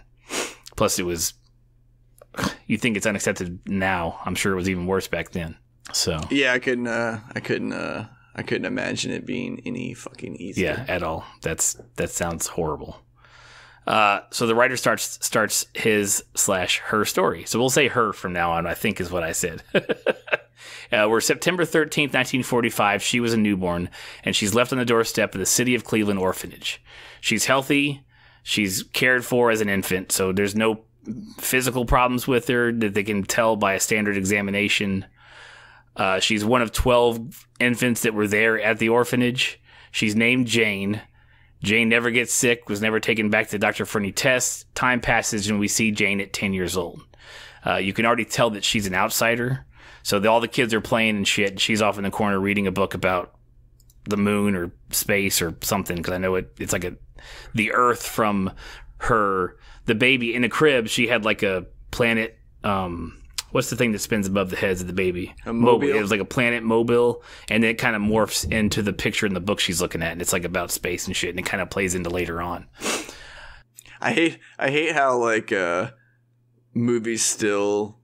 Well, I mean, I know this movie's a little older, but it's like your kid's not normal because they're reading a book. Right. They should be running around like crazy people. Yeah. Yeah. Like they know you need to be acting like one of those fucking caffeinated monsters over there with zero supervision. Right. Like it's funny that what was it 21 Jump Street, how they like called that shit out, you know, where like Channing Tatum's character was acted like your typical jockey high school guy, and then like from the 90s. Jonah Hill, like, yeah, and like Jonah Hill's character's like, oh my god, if I would have just been in high school like 10 years later, I'd been fucking cool. Like, you know, like.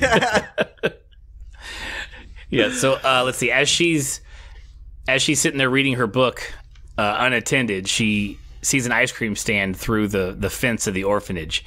And she sees like a mother and daughter, and the mother's buying the daughter ice cream. And so she kind of, you can see that like longing, I guess, or like, you know, I don't have a family type thing. So she forces her way through the fence and just starts to walk across the street to the ice cream truck without looking or anything, and a car almost runs her over. The driver like hollers at her, and she punches the headlight out. Like at 10, she delivers a strike that breaks the glass of the friggin' headlight, which I thought was awesome. I was like, oh, like you got a little bit of ass in that friggin' punch.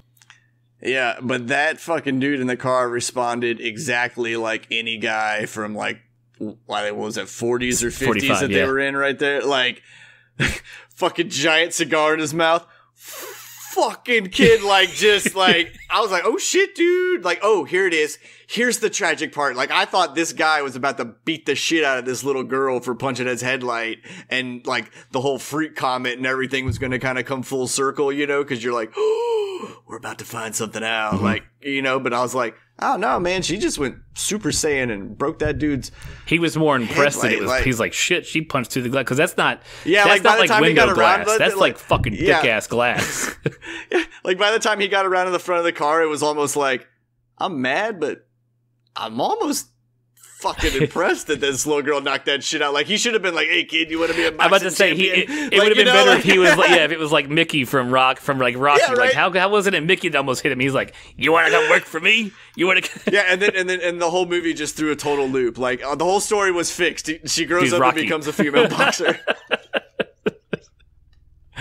Let's see. So some more time passes. I'd say if she was 10 with the headlight, she's probably like 12 or 13. She's narrating that she knows that she's different. Like, she knows that she's not like the other kids. She doesn't know why, but she also finds out that she really likes fighting, and she's really good at it. And we see her fucking destroy one girl, and then like knock this boy out. Like, you know, boy, roughly the same age. But for some reason they were fighting, and she one punch right to the face, just right to the nose. The kid's out. Mm-hmm. She's also smart. She's excelling at math and physics. The classic kid doodling. She's doodling like her fight scene in like her notebook, and the teacher's like, Jane, and she just like doesn't even look up and just answers the question on the board. It's like 15, and the teacher's like, fuck, okay, and just moves on. Yeah, that's like what you always wanted to happen as a kid. To actually know the answer. Like, especially to like that shitty teacher that's like, why are you fucking anywhere near kids? Like, it's obviously you hate every single child you've ever came across in your Right. life. Like, you don't need to be around us any fucking more. Like, and then I like the fact that the other girl in the class, Right? like, called her retard. And like everybody starts laughing, and I'm going, That's like, I'm not. I know she's different, and I know this is supposed to just be like, oh, she's popular and everyone agrees. But I also have raised kids and been around other children. One other kid in there, even probably at that time, would have been like, nah, man, she got that right. Like, cause kids are just smart asses. Right. Like, would have just like, just to be a dick to the other girl, like would have corrected that situation. Right. Like, it was like the whole, like, again, it's that the whole meme. freak comment, the retard comment. It's like they almost threw them in there so you can kind of remember that on her day-to-day basis, She's getting picked on. she just gets treated like shit. Yeah.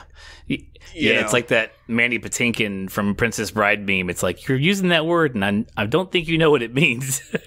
Oh yeah, yeah. Because you're right. I'd be the kid in the back of the class who'd been like, that's not what that, like, that's literally the exact opposite of what happened, bitch. Like, that is, she's not a retard. Yeah, like the other, like the popular boy in that class, especially at that time, would have been who was like, just dumped by that girl. Yeah, probably. It would have been like, no dork. She got it right. like, you know, like just to call her name and say, you know, whatever. We don't need to talk about this. Yeah, but as the popular boy, he'd have been like, but you're like, still a that shit would've loser, went full nerd. circle. And Yeah. let's see. She begins to realize that she will never get married for the same reason she will never be adopted.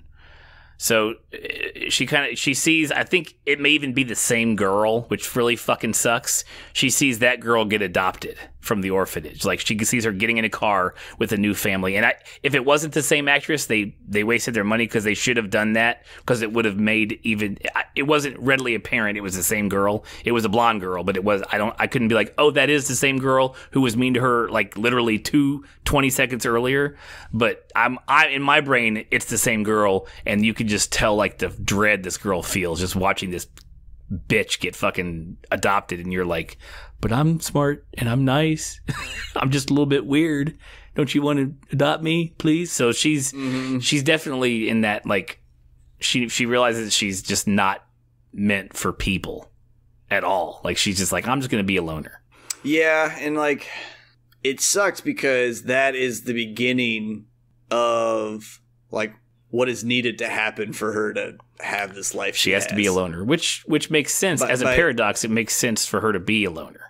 It does. But I'm just saying, from like a parent-kid point of view, like, it sucks that her life was beaten up so bad that she was like, I'm just kind of better off by myself being alone, which then leads you to this crazy fucking story. You know, it's weird, man. It's like, the more and more I think about it, like, and I like try to like kind of put myself in her shoes, I'm like, I don't know how you just didn't like kind of pop one off in your head and just been like, fuck it, man. Like, just snap. Fuck this.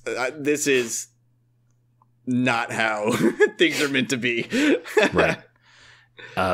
More time passes at the orphanage. Jane is in her late teens, and she's approached for the first time by Mr. Robertson. So Noah Taylor's character, he's in his black suit, black tie, white shirt. He explains he works for a government agency that's interested in women who excel in math and science. Also, he is not deterred that she is a fighter. Like, he actually likes that. He's like, okay, I don't have a problem that you just beat someone's fucking ass. That's cool. I need that where we're going. You need to be that way. Yep. So Mr. Robertson, we find out Mr. Robertson is recruiting her for the Space Corps. Okay, so this has happened in the last 2 fucking time travel movies. This is literally the name of that dumb bullshit that the president wanted to start up, or is starting up, like, for real. Like, a Space Corps. Like, I went and looked it up. I was like, did I remember him saying it called Space Corps? Like, the president had made some mention some months ago about, like, we need to start up a, you know. Oh yeah, he wanted to make, but it's literally called space. He wanted. Yeah, it's called Space Corps. And I'm like, is he just watching just movies and just picking shit out of them? Because we have run into something that has described him like on at least all through Time Cop for one. And then on this movie, I'm like, Space Corps, and it's literally this is not what he was talking about. It's actually an interesting this timeline that we're living, this United States timeline in this movie is super. We get to space and stay in space. So the whole point of the Space Corps in this movie is that she will become tension relief for the astronauts in space. So she'll go to space. The girls of the Space Corps go to space. And they'll be out there with the men who are there, and their job is to relieve tension.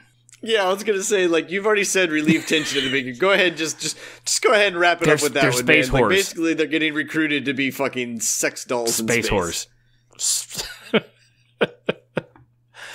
She's interviewed by a board consisting of astronauts, suits, just people in suits, and Mr. Robinson is there as well.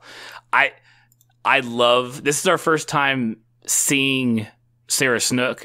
Before then, it was played by other characters. Oh, no, wait, we saw her in the, at 17, like so this is the first time we really get to like see her interact with people. And so the snarky replies that she has to all these answers, I found myself chuckling, and I really kind of enjoyed it. Like when the guy's like, have you had sex with a man? And she's like, have you? Like her, yeah. I enjoyed this interview scene with her, and it should be said that Mr. Robertson is like has a smirk on his face the entire. Everyone else, the astronauts are laughing, but you can tell they're also like, oh, because the Space Corps she had mentioned, they were like, the volunteers were like hookers and prostitutes that were coming in for this and weren't going to really, cut it for the what they required of them to go into space. But the astronauts were, they make her take off her glasses, and then they're all like, "Oh, you're super hot without your glasses on." Like, nice. It's just like all their faces. You're like, "Oh, Jesus Christ, you guys are just." Well, the weird part was I didn't even get that vibe. Like, I got the vibe like when they like the main guy that was kind of interviewing like looked to his left to the other guys. Like, it wasn't a like, "Oh, you're super hot" when she took her glasses off. It was like, "Yo, Joe, can you work with that? Yeah, can you do that? Like, look." Yeah, and I'm sitting there, and it's. I always laugh when they try to make a beautiful person with like glasses, ugly, and I'm like, anybody in their right mind would still know that she is a very attractive person. Like, you could throw her in sweatpants and a hat and a hood and shoes on, and only see her fucking wrist, and you'd be like, hot. You're probably good looking. You're probably good looking, just based on the way your hand looks. You're a good looking person, right? Yeah, so that they go through the questioning. The recruits are given physical, cognitive, endurance, and psychological tests. She's scoring highest on most of these. She, there's like she's like running on a treadmill, and like all the girls like dropping off in like, a few 30 minutes in, and they've got her like running for like 2.5 hours, and she's just chugging along. She's answering the test that they're taking is like on World War I. And because I paused the screen, I was like, I wonder what the actual tests are. And it's all like the shot they showed us. It was all like World War I questions, like, how far was the Western Front, or where did the boundary of it happen, and a couple other things. And I was like, and all the other girls, or you could tell her having a rough time, and she's just speeding through it. But then during her, time there, she gets in a fight with one of the other girls, and the other girl kind of gives it to her, but. Yeah, but she ends up beating that girl's ass. Sarah Snook, she loves an uppercut. She loves an uppercut. I have one problem with her uppercut, and it's at the tail end of the movie, and it just baffles my mind that they let this scene happen. Okay, but we'll get to that when we get to that. Does an uppercut not knock you out because of what it doesn't move your jaw like it's supposed to? No. It's just like you wouldn't ever be able to knock someone out doing what she just. Right. Did. Like, but they do show us the propensity for the uppercut now, and now you realize later on, you're like, oh, that's where that came from. Yeah. So they're separated from the fight, and she even fights the guy who like pulls her off of the girl. Yeah, you can hear her like, "Get off me!" She like elbows him in the face. Done beating this chick's ass. She is letting him have it. But so they've been both brought to the infirmary, and during their examination, were given a more thorough examination. And the doctor brings the results to Robertson and says the results will disqualify her from Space Corps completely. So not the fighting, but the results of the examination afterwards. And so Robertson's like, okay, I'll bring the news to her. And so he brings it to her and feeds it to her like she is being disqualified for the fighting. He's not telling her what happened with the results of the exam, which is important. Yeah. But then he also does hey, I'm going to be the guy in your corner fighting to get you back in. We're not done. We're not done. I'm going to, do every appeal process I can to get you in. But until then, you're on your own. So she has to find a way to keep herself supported. She gets a job as a mother's helper, which is where she finds a mother's helper. If anybody doesn't know, I'm not sure I fucking knew, but it was back in the 40s or whatever, when TV was brand new and all the families like bought TV trays to sit around and watch the TV and eat their microwave dinner. That was, it's just like, it's all new technology. And so that's like how nights were, at least in the TV, in the movies. That's what they show you. But she's doing all the jobs of the mother for pennies on the dollar. Like, she's like, I'm not, she's making shit money enough to like make ends meet just barely. But this is where she finds the confessionals for the first time. So I like how she's like vacuuming and like taking the trash out in one hand and like holding the magazine in the other. So she just like is reading these confessionals while she's doing the job. She's also taking night classes at the college, mostly to prove to the board at Space Corps that she's serious about making a change in herself. So one night after class, it's raining, and as she's running to cover and gets underneath one of the walkways, she bumps into a stranger. The stranger says he's waiting for someone. She replies, you know what they say about good things happening to those who wait? And the stranger replies, but only the things left behind by those who hustle. So we're back at the bar. This is all being told in the story. So back at the bar, the writer describes the man as handsome, kind, and rich. She remembered him having wads of $100 bills in his pocket. Mm-hmm. The writer goes on to explain how their fling had ended her thoughts of purity, and one night, sitting on a park bench, ended her thoughts of purity. So they had sex at some point. And then one night, sitting on a park bench, he got up to leave, said, I'd be right back, and then never came back. So that was that's how her whole story with him, with this stranger ended. They dated for a couple months, and that was it. Like, he just, one night, just as they were taking a walk and sat down, he's like, ooh, I'll be right back. And then she never saw him again. But she did. Mr. Robertson shows up at her home and explains that he works for a secret government agency and they want her, it's for the elite. But that would be thwarted because she realizes she was pregnant. Thinks that was the one thing the stranger left her is he got her pregnant. So never sees Mr. Robertson again, and she has nowhere to go. So she ends up in a charity ward until she gives birth to the baby. That being said, charity wards, I guess that's like an orphanage for unwed mothers in the 40s. We don't want you guys in public. Just stay here out of view of the general population. Where was she? What did you call it? She was in a charity ward. It was just her and a bunch of... It's like we're all... women who were pregnant and had nowhere to go, they stayed there. Yeah, because there wasn't Ronald McDonald houses and they stayed there until they gave birth to the baby, and then who knows what happened to him at that point. But so she has the baby. She comes to from... We pretty much see her screaming, and then it cuts to her waking up in bed and a doctor coming in, and you can see that the baby's not in her stomach anymore. So that's all, she's had the baby. And then the doctor sits down and is like, you ever had a detailed examination? And she's like, yes. He's like, what did the doctor tell you? And she's like, nothing. So he's like, well, I want to inform you that you have 2 full sets of reproductive organs. And yeah, well, he explains they had to do the C-section. And while they were in there, he was like, after I opened you up, I had to call the chief of surgery, and we sat down and had a fucking meeting for 4 hours to figure out what to do with you. But because she had 2 sets of prematurely developed organs, sex organs, that it was developed enough to carry the baby, but the baby caused enough trauma that they had to perform a hysterectomy and take out all the women parts, and they left the man parts, and they were able to construct a urinary tract. And it mentions there's going to be a bunch of surgeries over a course of time. So she's completely this is just hitting her I don't know. How would you take this news? Just waking up and being like, you're going to be a guy now. Yeah, because it was, But this is how we understand where this story is going with the writer, at least. We're like, okay, that's how you became a guy. This is what happened. Yeah. It was, that would be mind-bending. Honestly, if we're just talking from a human approach, doesn't mean she's not broken. Right. She's broken a little bit because it kind of all goes to shit in general. Right. I think it's kind of never got over it. She goes through, this character goes through so much trauma that the fact that she is not more mentally disturbed and or suicidal is amazing to me. Yeah, and and the fact that we're in a loop, it's damn, dude, the fact that you went through it one time, but again, it's it was all this predetermined.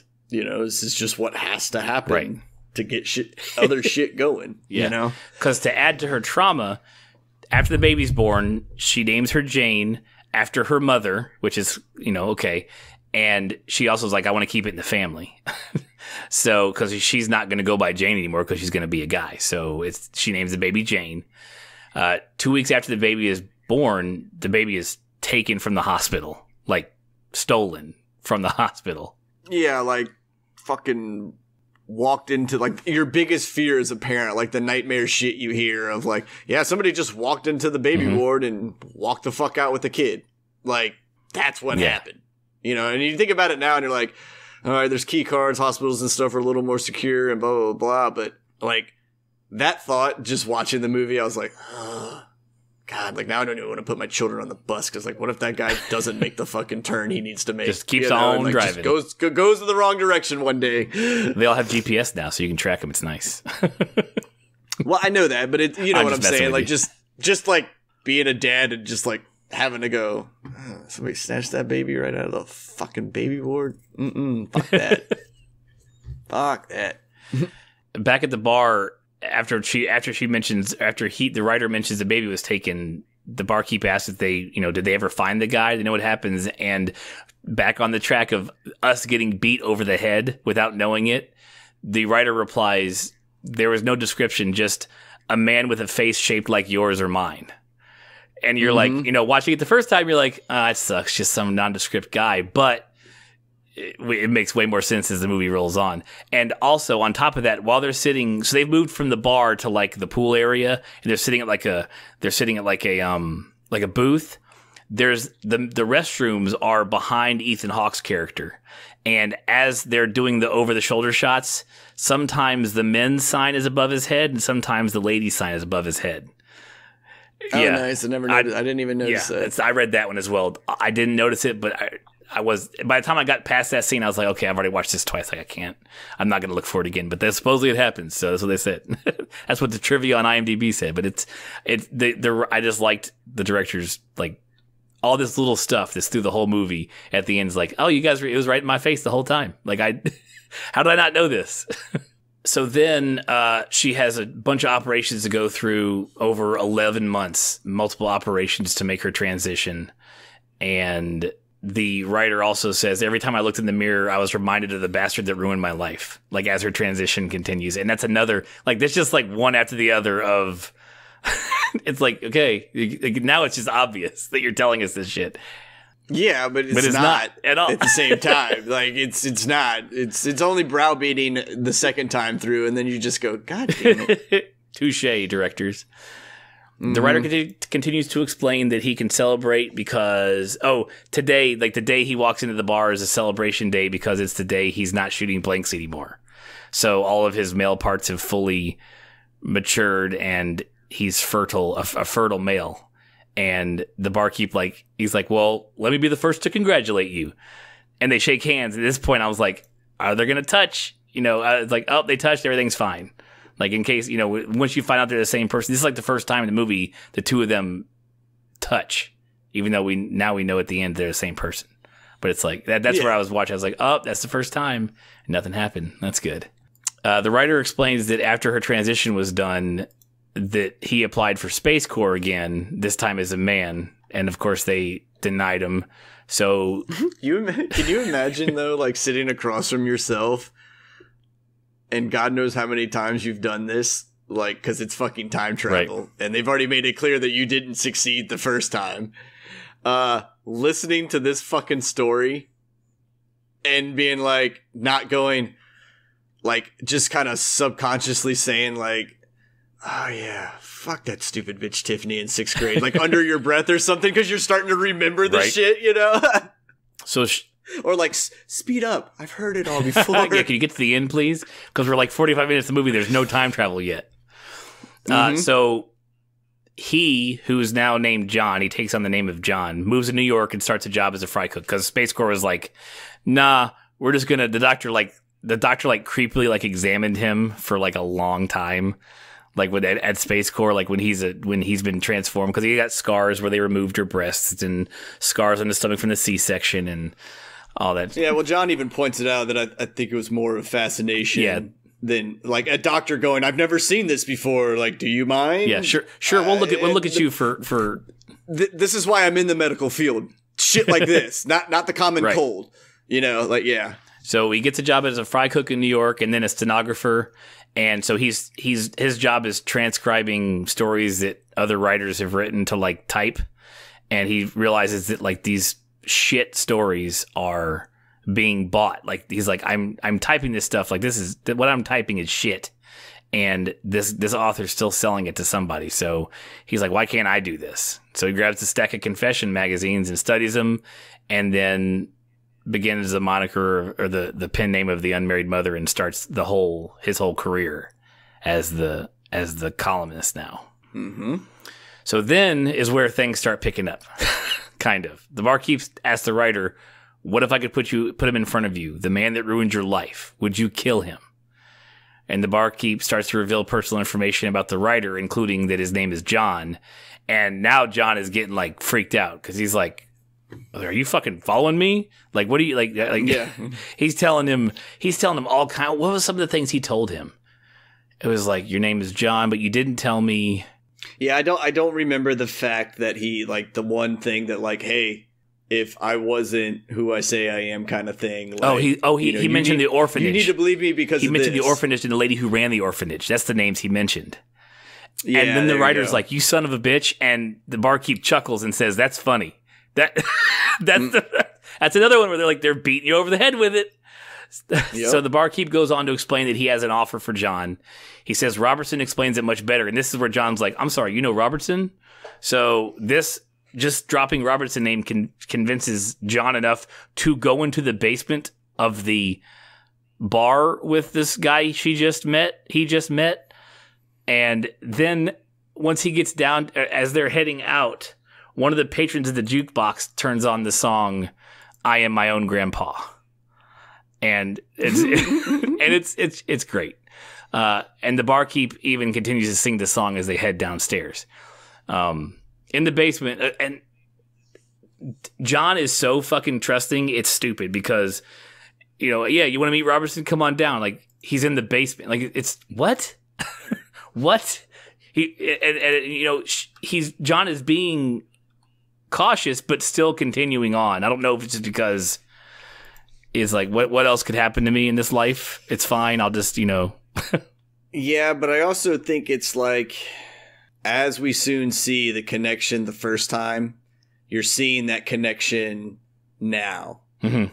Like, you're seeing bartender and John, like, realize that, or John is realizing that there's something undeniably familiar with this bartender. Like, I know I shouldn't walk down these stairs. Like, I'm not stupid, but I also know that he's not going to kill me. So I'm just moving cautiously, right.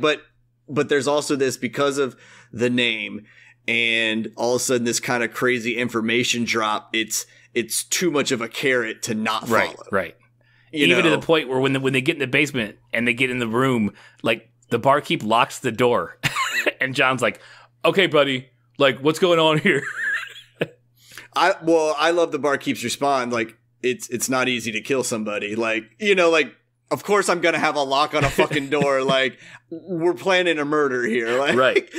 So the barkeep starts gathering items in this basement. So the first thing he grabs is the time machine, and he tells John, this is a USFF coordinates transformer field kit. And he gathers a couple, or he sets it to April 3rd, 1963, and then he loads 2 revolvers, and like, John, at the whole time, John's like, hey buddy, like, what do you need 2 revolvers for? And he goes, he's like, trust me, I've done this before. And so he approaches John and tells him he has to hold on to the case. And at this point, John's like pushed up against the wall and can't do anything. And then he activates the time machine and they wink out. And just the whole, the stuff in the room flies around and they're gone. So yeah, but he gets all like close to her and like, or close to John, and is up in his face, just like really close to where you think they're about to kiss kind of thing. Not like, I mean, it doesn't give you the 90-10 feeling, what I'm saying? But it's like, you just got like really comfortable with that person, like real quick, kind of thing. But John's also like, all right. Cause then he's just like, remember to breathe. Yeah. He's like, whatever. Close your eyes, remember to breathe. And it's like, what do you mean close my eyes? Like, are my eyes going to pop out of my fucking head? Yeah. And then they blink out. Cause I like how the barkeep like is acting on what he's telling. like right now, like, hey, this is our time traveling device. Here, hold this. Like, just nonchalantly kind of shit, you know, like, and still like doing his thing. So this person's like, where he's actually slowly preparing them for the travel via conversation as things he's telling them and getting in. Like, you're not going to believe me. I know you're not going to fucking believe me. So I'm just going to go through this and it's going to happen anyways because I've already done this 100,000 times. So they arrive in a rundown warehouse. Both have to take a minute to recover from the jump because like we said before, it disorients people bad. And this is the first time in the movie we've seen the time travel. So we're like, oh, okay. You know, they come in this warehouse, all the chairs and stuff that's kind of just stacked around, kind of blow out of the way, and they're both noticeably. You get the noise that we talked about earlier, the hum, and they're all kind of trying to recover. And then the barkeep gets because.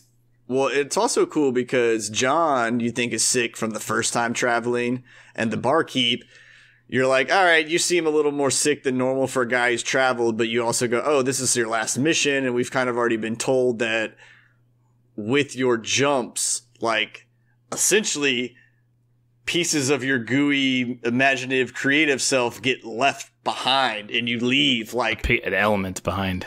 Like a literal...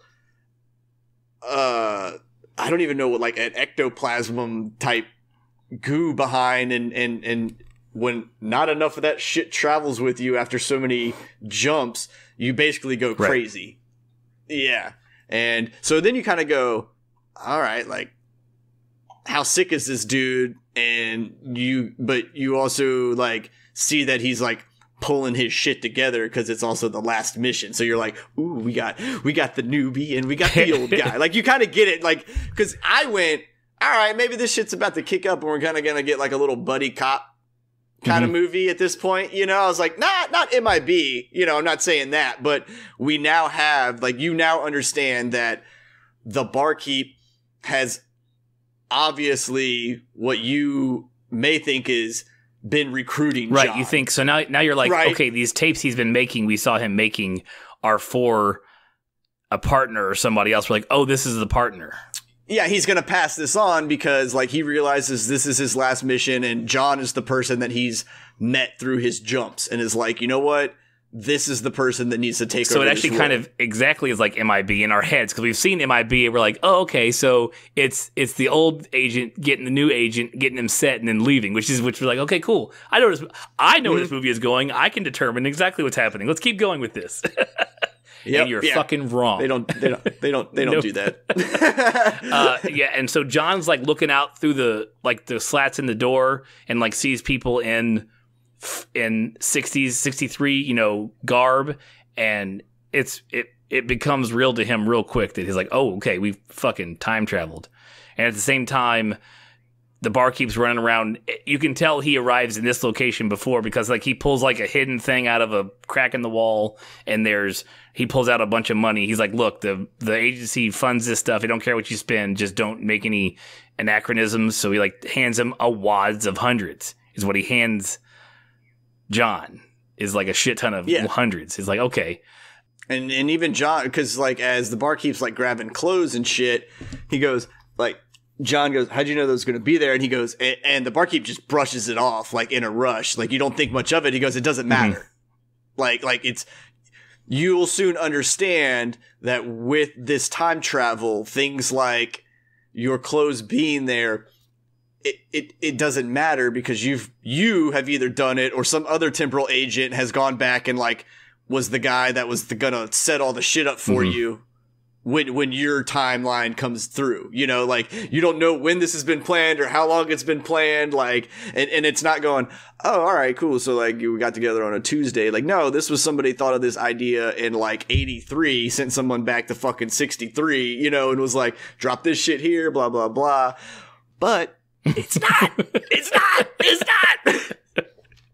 So the last thing that the barkeep tells John is that today, the day I've set that we came back to, is the day that John/Jane meets the stranger, the guy who got her pregnant in the first place and ruined what she thought was the path for her life. So now we're at the college. Jane's leaving the class in the rain like before. It's pretty much the same shot we saw earlier. John arrives and begins searching for the stranger. He's looking at he's like blinders on, like zeroing in on every face of every man right around the area he knows it to be. And in doing this is so focused that someone bumps into him, and it's Jane. And now at this point, we're like, oh shit. Like, so this is the first reveal, this is the first time in the movie where we're like, okay, now the guy at the bar was a girl. Okay, no big deal, got that. And then this guy met her, which we never saw earlier. And then now that guy is, so now you're already in that loop and you're like, oh shit. This is your first like, oh shit moment in the movie. Yeah, this is where you realize that Jane and John are intertwined, to say the least. Like you get that John is the downfall to Jane, but Jane leads to John. Is John. So you're like, okay. And then your brain goes, wait, so you're doing yourself? Like, well, see, like at first, like you know about that, you know, you're like, all right, but then when you actually see the thing, like that's the first thing I immediately thought as I went, like, I know this is a weird love story, like because you would just have to be in love, right? And you know, like, and especially, and I guess if you've been so alone your whole life that. And of course you don't know the later you knows what's going on. So that's really like a point on you in your later life going, I'm going to go fuck my younger self. Like that's what that is, dude. Like that. And also treat your younger, I mean, because those few months they're together is how do I want to put this? John treats Jane the way he knows he deserved to be treated, which is why those 2 months are such a whirlwind romance, because he knows what he went through as a girl and what she has been through already. And so when he meets her, he can't even pull himself out of the situation to go, wait a second, I'm me and I'm the stranger and I shouldn't be this. Never does it. He literally, like, you can see it wash over John's face of like, this is going to happen the exact same way it did. Like, there's no part of me is going to change this. Like, he has the moment now to just go, oh, excuse me, and walk away. But he doesn't. He does exactly as it played out the first time. Mm-hmm. Yeah. Or the only time. Right, yeah. Yeah, it's, aptly titled, you know. Right. It's all predetermined. It's all going to happen no matter. You can't do anything to change it. The barkeep is watching all of this. He's made sure that the connection has happened. He made sure that, you know, he's like, okay, he's watching him from like down a hall or down the walkway in the dark, like watching those two meet. And he's like, okay, cool. That's taken care of. Yeah. So then he sets his timer for March 2nd, 1970 and winks out. He also, you know, this is when he believes, okay, the Fizzle Bomber is doing their thing. I can go handle the situation. Like I can go take care of the bomb. So he travels to 1970 to the scene we saw at the opening of the movie, you know, in the boiler room. And the bomber, we see the boiler room, we see the bomber planting the bomb, and then now we see who was firing at the person who was planting no, that's wrong. Back that up. Yeah, don't make that connection. You're right, it's not the connection. You're right. I need to erase that. So the barkeep comes upon the bomber setting the bomb. Those two exchange gunfire. They each are missing each other, which is nice. Even though I would have liked at some point like the Time Cop face scar type thing to happen at some point to one of the characters. You know what I'm saying? Like when you injure a younger version of yourself, that scar will show up on the newer version. Yeah, like the bomber shot him in the leg. All of a sudden, like he's got even something as little as like that was be an older version. So it would have to shoot the bomber would have to shoot the barkeep like in the leg, and then all of a sudden the bomber now has a limp. That would be fucking awesome and also subtle.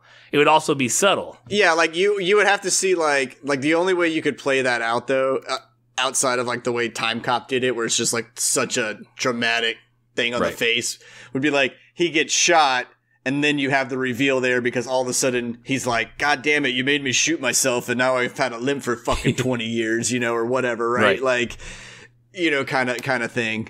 But yeah, I do like when they do stuff like that where younger version gets inflicted and then you see like older version like look over real quick or something and is like, God damn it, don't fucking hurt him. Like right. And then the guns are disarmed and they have a hand-to-hand combat, and this is where you don't like it because he knocks him out with an uppercut. Okay, well, yeah. So they have like a normal hand-to-hand sequence. They're in behind like what looks like 4 large air conditioners at this point in time, and like where they're at in this underground boiler room. I don't even know what the fuck you call that thing. Like they look like they're on like the inside of like an oil refinery, or something like that. Like it's that kind of industrial feel.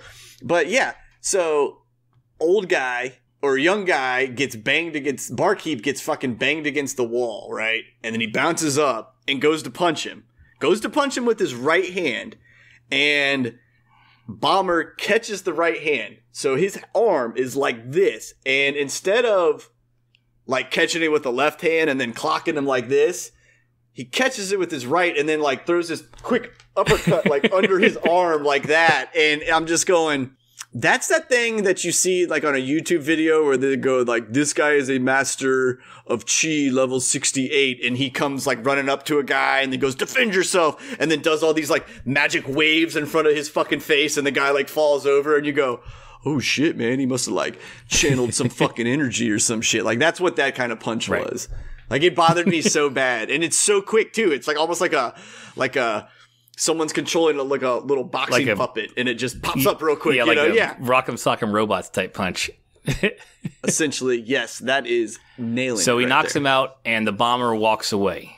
The barkeep is then awoken by gunfire. So knowing what happens in that boiler room, that is the agent that walked in with the violin case who was trying to disarm the bomb, noticing the bomber leaving, and then them exchanging gunfire, and then the agent turning back and trying to pull the bomb and get it in the case just barely, and then the explosion happens, and the barkeep is... it's revealed to us that the barkeep is the one that slid the case to the burning agent. Yes, we know is himself. We know that now because of the beginning of the movie. Yeah, because later Robinson makes a comment of like, what am I going to do when I don't when I don't know what's going to happen next? And he's like, you'll have to take it day by day like everybody else. So we're basically at the last 2 pieces of his life that he doesn't really know about yet. Right. So when he hands that case over, even though we've already seen it happen, this is like the first time shit, that it was happened. me. And he's like, oh shit, right. This is what's going on. And so he actually starts to put all of his past story together to where he's at right now. And like, again, then realizing like, cause I think he even makes a comment like, we're going to cause her so much pain. Like he's in these recordings, like he's like, all right, here's the next checkpoint. This is the newest thing I've learned. Right. And so you could see that was new information to him. And and so the burn man that he hands the case to sets the date for February 12th, 1992, which I just happened to see what it said on the case. I don't know. And then winks out. And then the barkeep, he picks up a wired device from the floor from the bomb. It's a I think they said it was like a trigger or something. It's one of the pieces of the bomb that he can then use later on to track where it was purchased at, and that's what he uses to find the bomber at the end. But he also goes and sets March 2nd, 64 on his case and winks out as well. So he travels to this. He appears in a stairwell and rushes to a door that he already has a key for. So this is a place he knows really well. So he goes in there, and this is the point, like you said, where he's realized, like he's letting out the emotions from what he just realized. And so he picks up his chair and like starts fucking smashing shit all over the place and throwing it against the wall. Just saying. Yeah. I was trying to think, like, I wanted to add a little something to that, but I was like, nah, that's kind of what he does. He just like has a little meltdown, chucks a fucking chair at a wall, and basically starts game planning. Yep, he grabs one of the recorders, starts recording stuff into it. Overlaid with this happening, John and Jane are having coffee.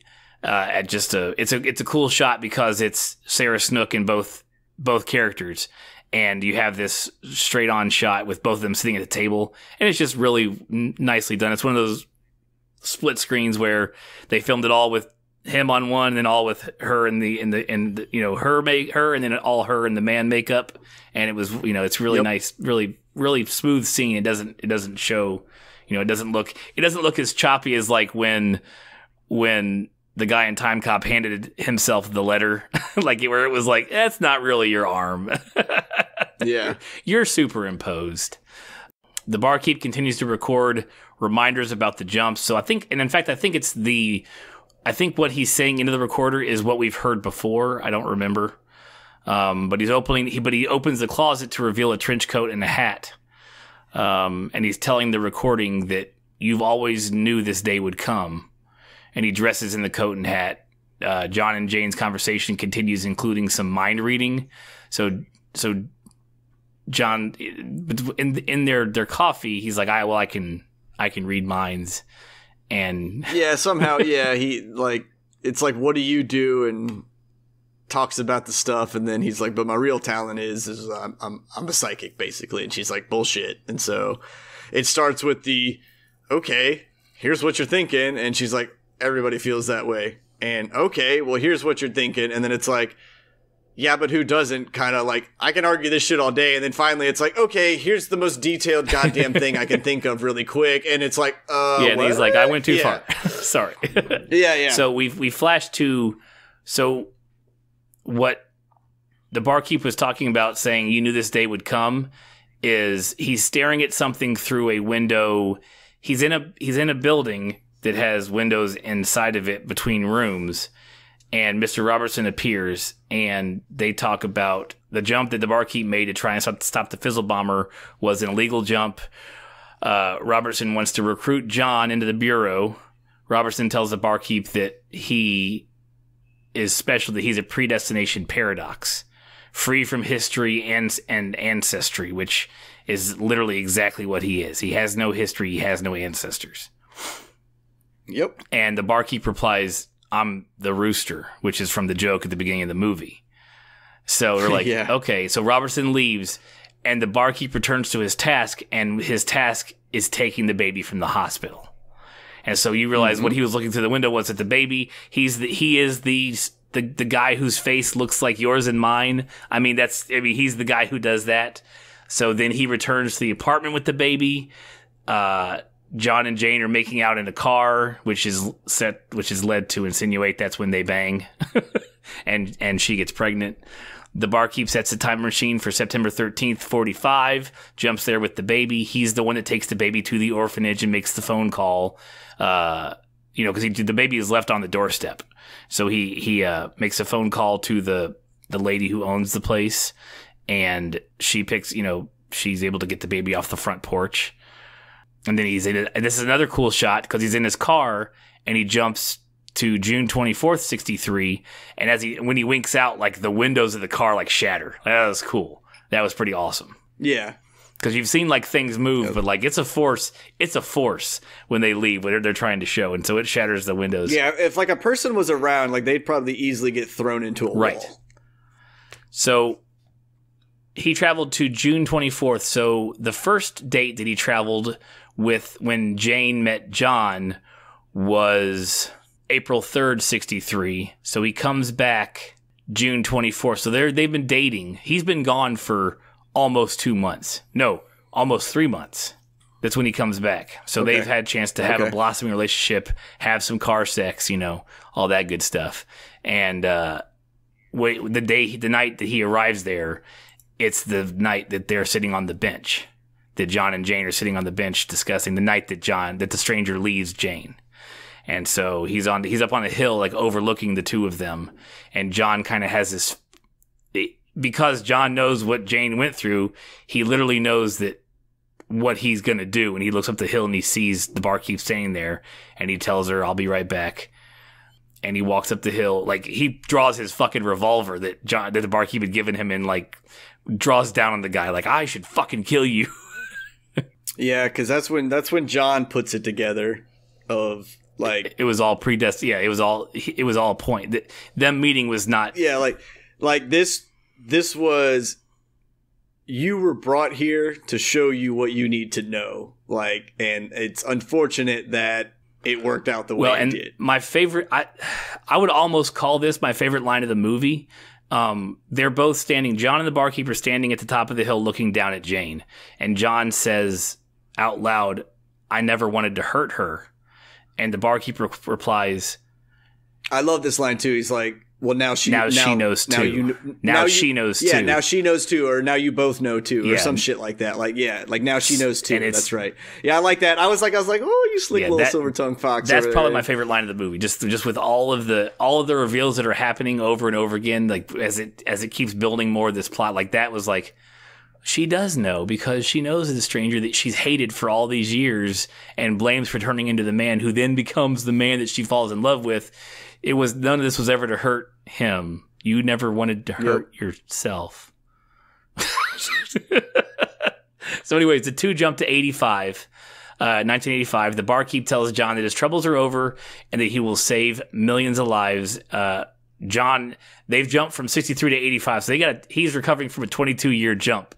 And so it's going to take him a little bit of time to apparently the longer in distance you travel, the more impact it has on you, on the recovery time. So like, especially as the fact that John's brand new. So like, he's like in like a hospital bed for a while, like a while at this scene. Yeah, that's true. Yeah. So during this time, Robertson and the barkeep discuss his retirement. He says he's retiring to New York, and he's also retiring to New York fairly close to the blast date of like the Fizzle Bomber's last bomb. So yeah, because even Robertson is like, yeah, sure you want to do that, man? Right. Like, you know. But I also think Robertson is the one that set this whole thing up from the get-go. He is the marionette. He is the puppeteer. Yeah, puppeteer? Yeah. He's pulling the strings, damn it. But yeah, he's the one pulling all the strings. I think he's the one that realized what could be happening when he realized that she had both sex organs, and then put this whole thing in fucking motion. That was always in motion.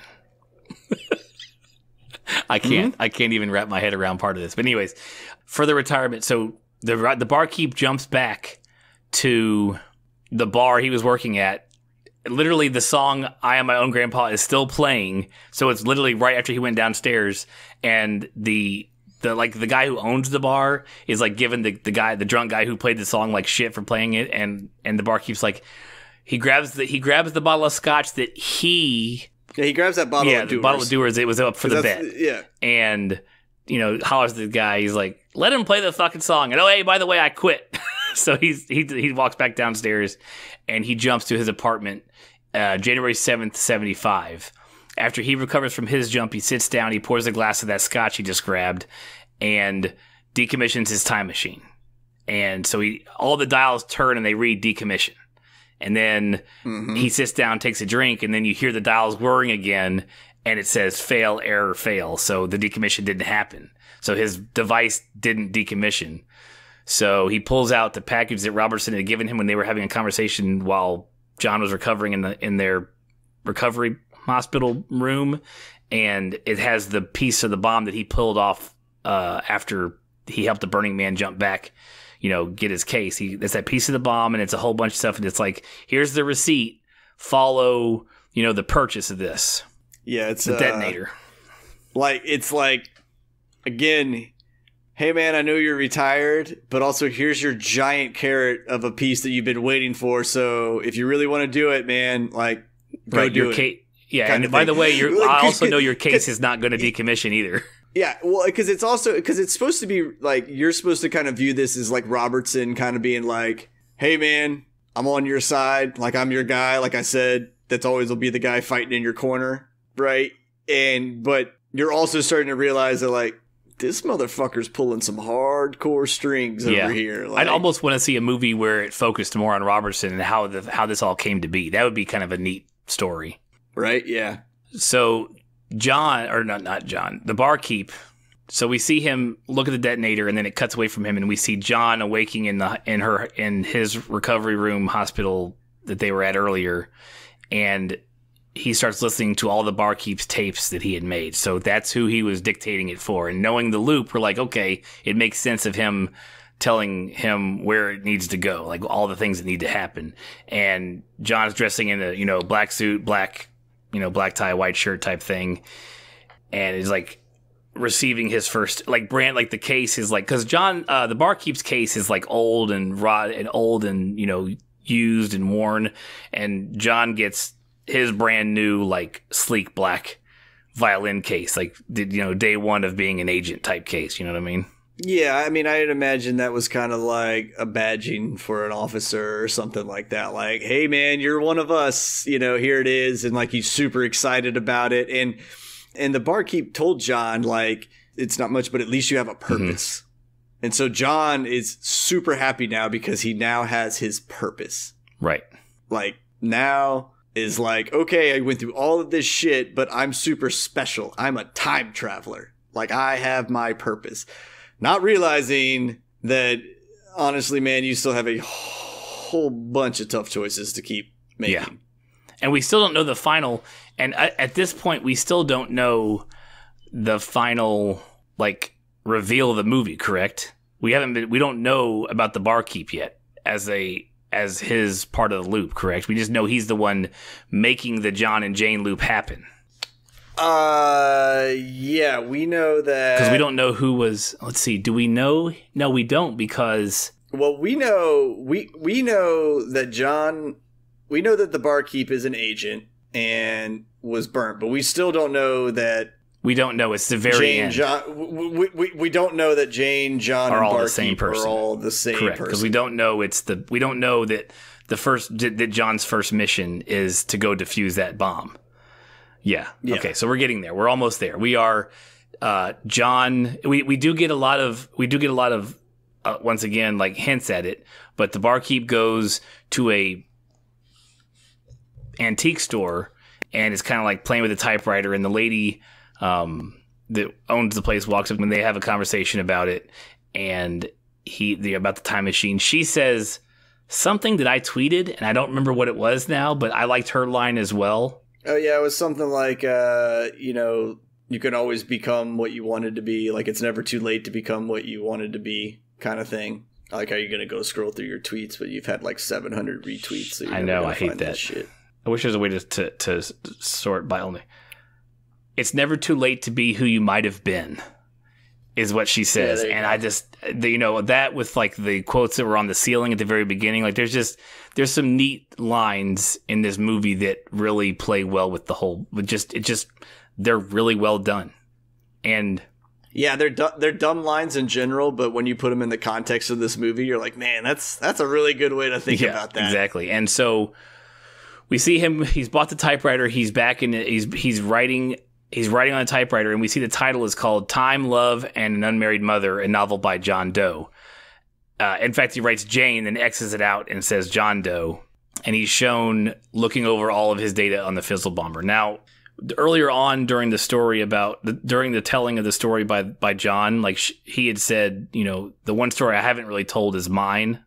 And so this looks like to be like his story, finally written down. Like, he has written all these other confessions, but has never actually told this story, written it down. So this looks like that's what's happening. So this leads the Barkeep to a laundromat at 1 a.m., tracking down the purchase of that device.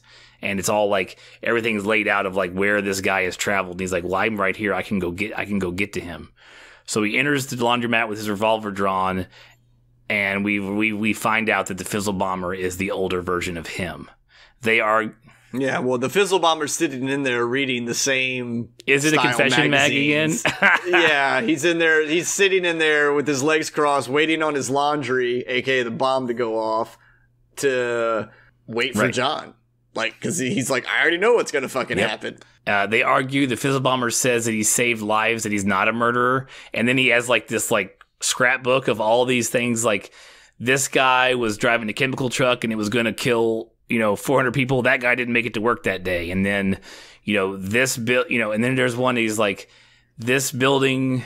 Oh yeah, yeah. I saved the armed terrorists never came, and because I blew the fucking building up and saved 3,000 lives. That building wasn't there for them to attack because I blew it the fuck up. Yeah, because Barkeep is like trying to argue this many number of people died, and then the bomber's argument is now, well, if we don't let this bomb happen, yes, this number of people die, but all of these people would die if we don't take out this few. Like, and so he's like, I have the numbers to prove I'd love it. to know what I'd love to know what he's saving with a bomb that kills 10,000 people. Like the main bomb that he's going after and trying to stop. I'd love to know what they never tell us what his reasoning is for that big bomb. The one that levels like 10 blocks in New York. The main bomb, like, that's in, that he's trying to prevent. He doesn't tell us what that bomb was meant to stop. I don't think that bomb was meant to stop anything. I think that bomb, once he realizes that he's the bomber. Is that bomb, he has to create that bomb and make it happen to get his younger self to meet him, to then become him right now? Nice. Yeah, so basically that's what he's saying. Because he says, if you shoot me, you become me. This is what triggers everything of you becoming me. Because you realize that you now, if you don't let me do this, all the futures that you go to try and live out lead to some major catastrophic thing that has been all rooted back to this explosion going, if we could have took this domino out, we would have stopped all this future chaos. And it's like John, again, coming to grasp that he's his own maker, blah, blah, blah, blah. And like, how do I become this? Because I just was in love. Like, basically he's looking at himself going, how did you let us become this?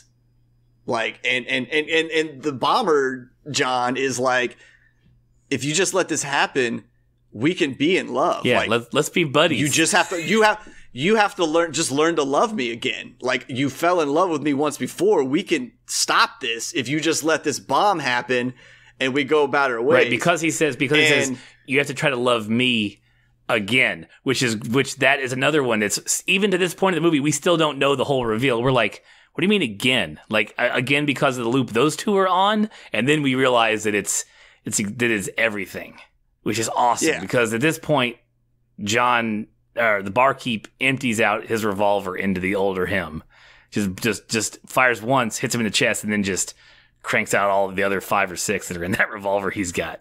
Yeah, because the bomber even calls him out, like, what are you gonna do? Spend the rest of your days with the lady from the clock store? He's like, she's a terrible fucking cook and unbearable to be around. Like, he's like, I know that doesn't work. Like, and it's a future self arguing with a younger self of like, you don't understand. This is going to happen no matter what, because we have been pulled out of this cycle. The older him knows that the younger him shot him. He knows he dies here, and so it's him trying to say, look, if you just don't shoot me, everything will be great. I know how your future's going to go. You thought that girl at the store was hot? You're going to marry her? She's a shitty cook, and she can't handle our secrets. And like, my immediate thought was, when he shot the bomber, and then he unloaded the like other 5 bullets in the chamber, I was like, you could have left one of those for yourself. I actually thought that, like, while they were still in the standoff, I thought he was going to shoot himself in the head. Like, I was like, that would be a fucking sweet-ass ending. I was like, oh, sweet, we're actually going to watch the circle be broke. But we didn't. Because at this... No. They're like, no, you don't get that. Hey, we know that would have been sad, but also a happy ending, so you're not getting that. Like, you don't understand. When we said loop, at no point is that snake regurgitating any part of its fucking tail.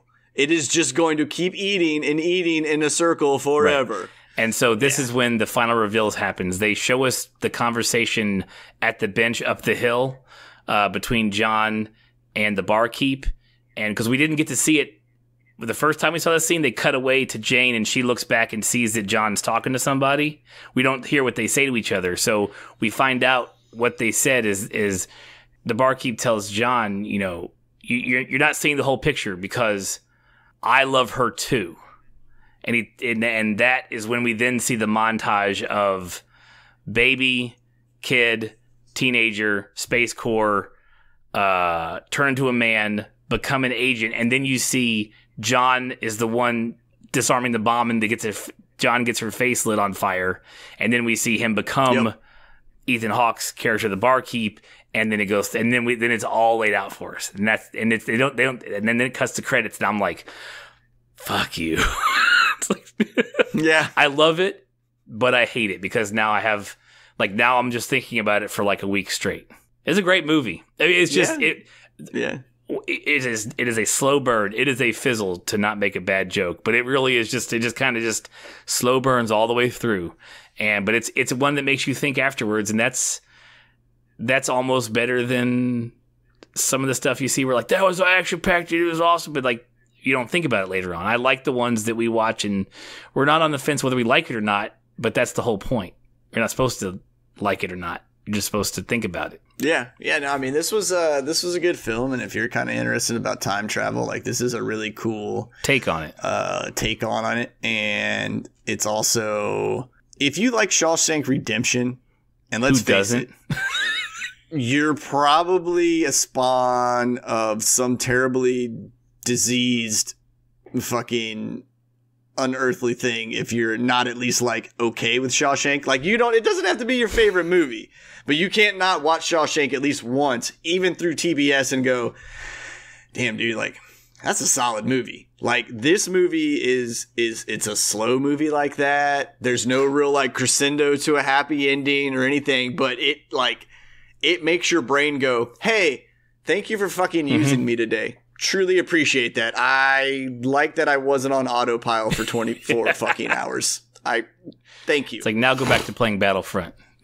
Now go back to playing video games. Yeah. It's like now I'm tired. Go do something stupid. And that's it.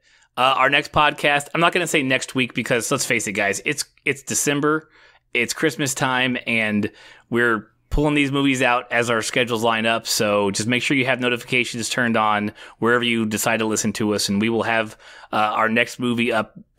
The next podcast will be Looper. So we'll watch that here pretty soon and get the review out for that one. We hopefully can fit in a few more time travel movies before the 17th of January. And we appreciate all of you, especially the ones that listened all the way to the end. And we will catch you guys on the flip side. Later, Gator.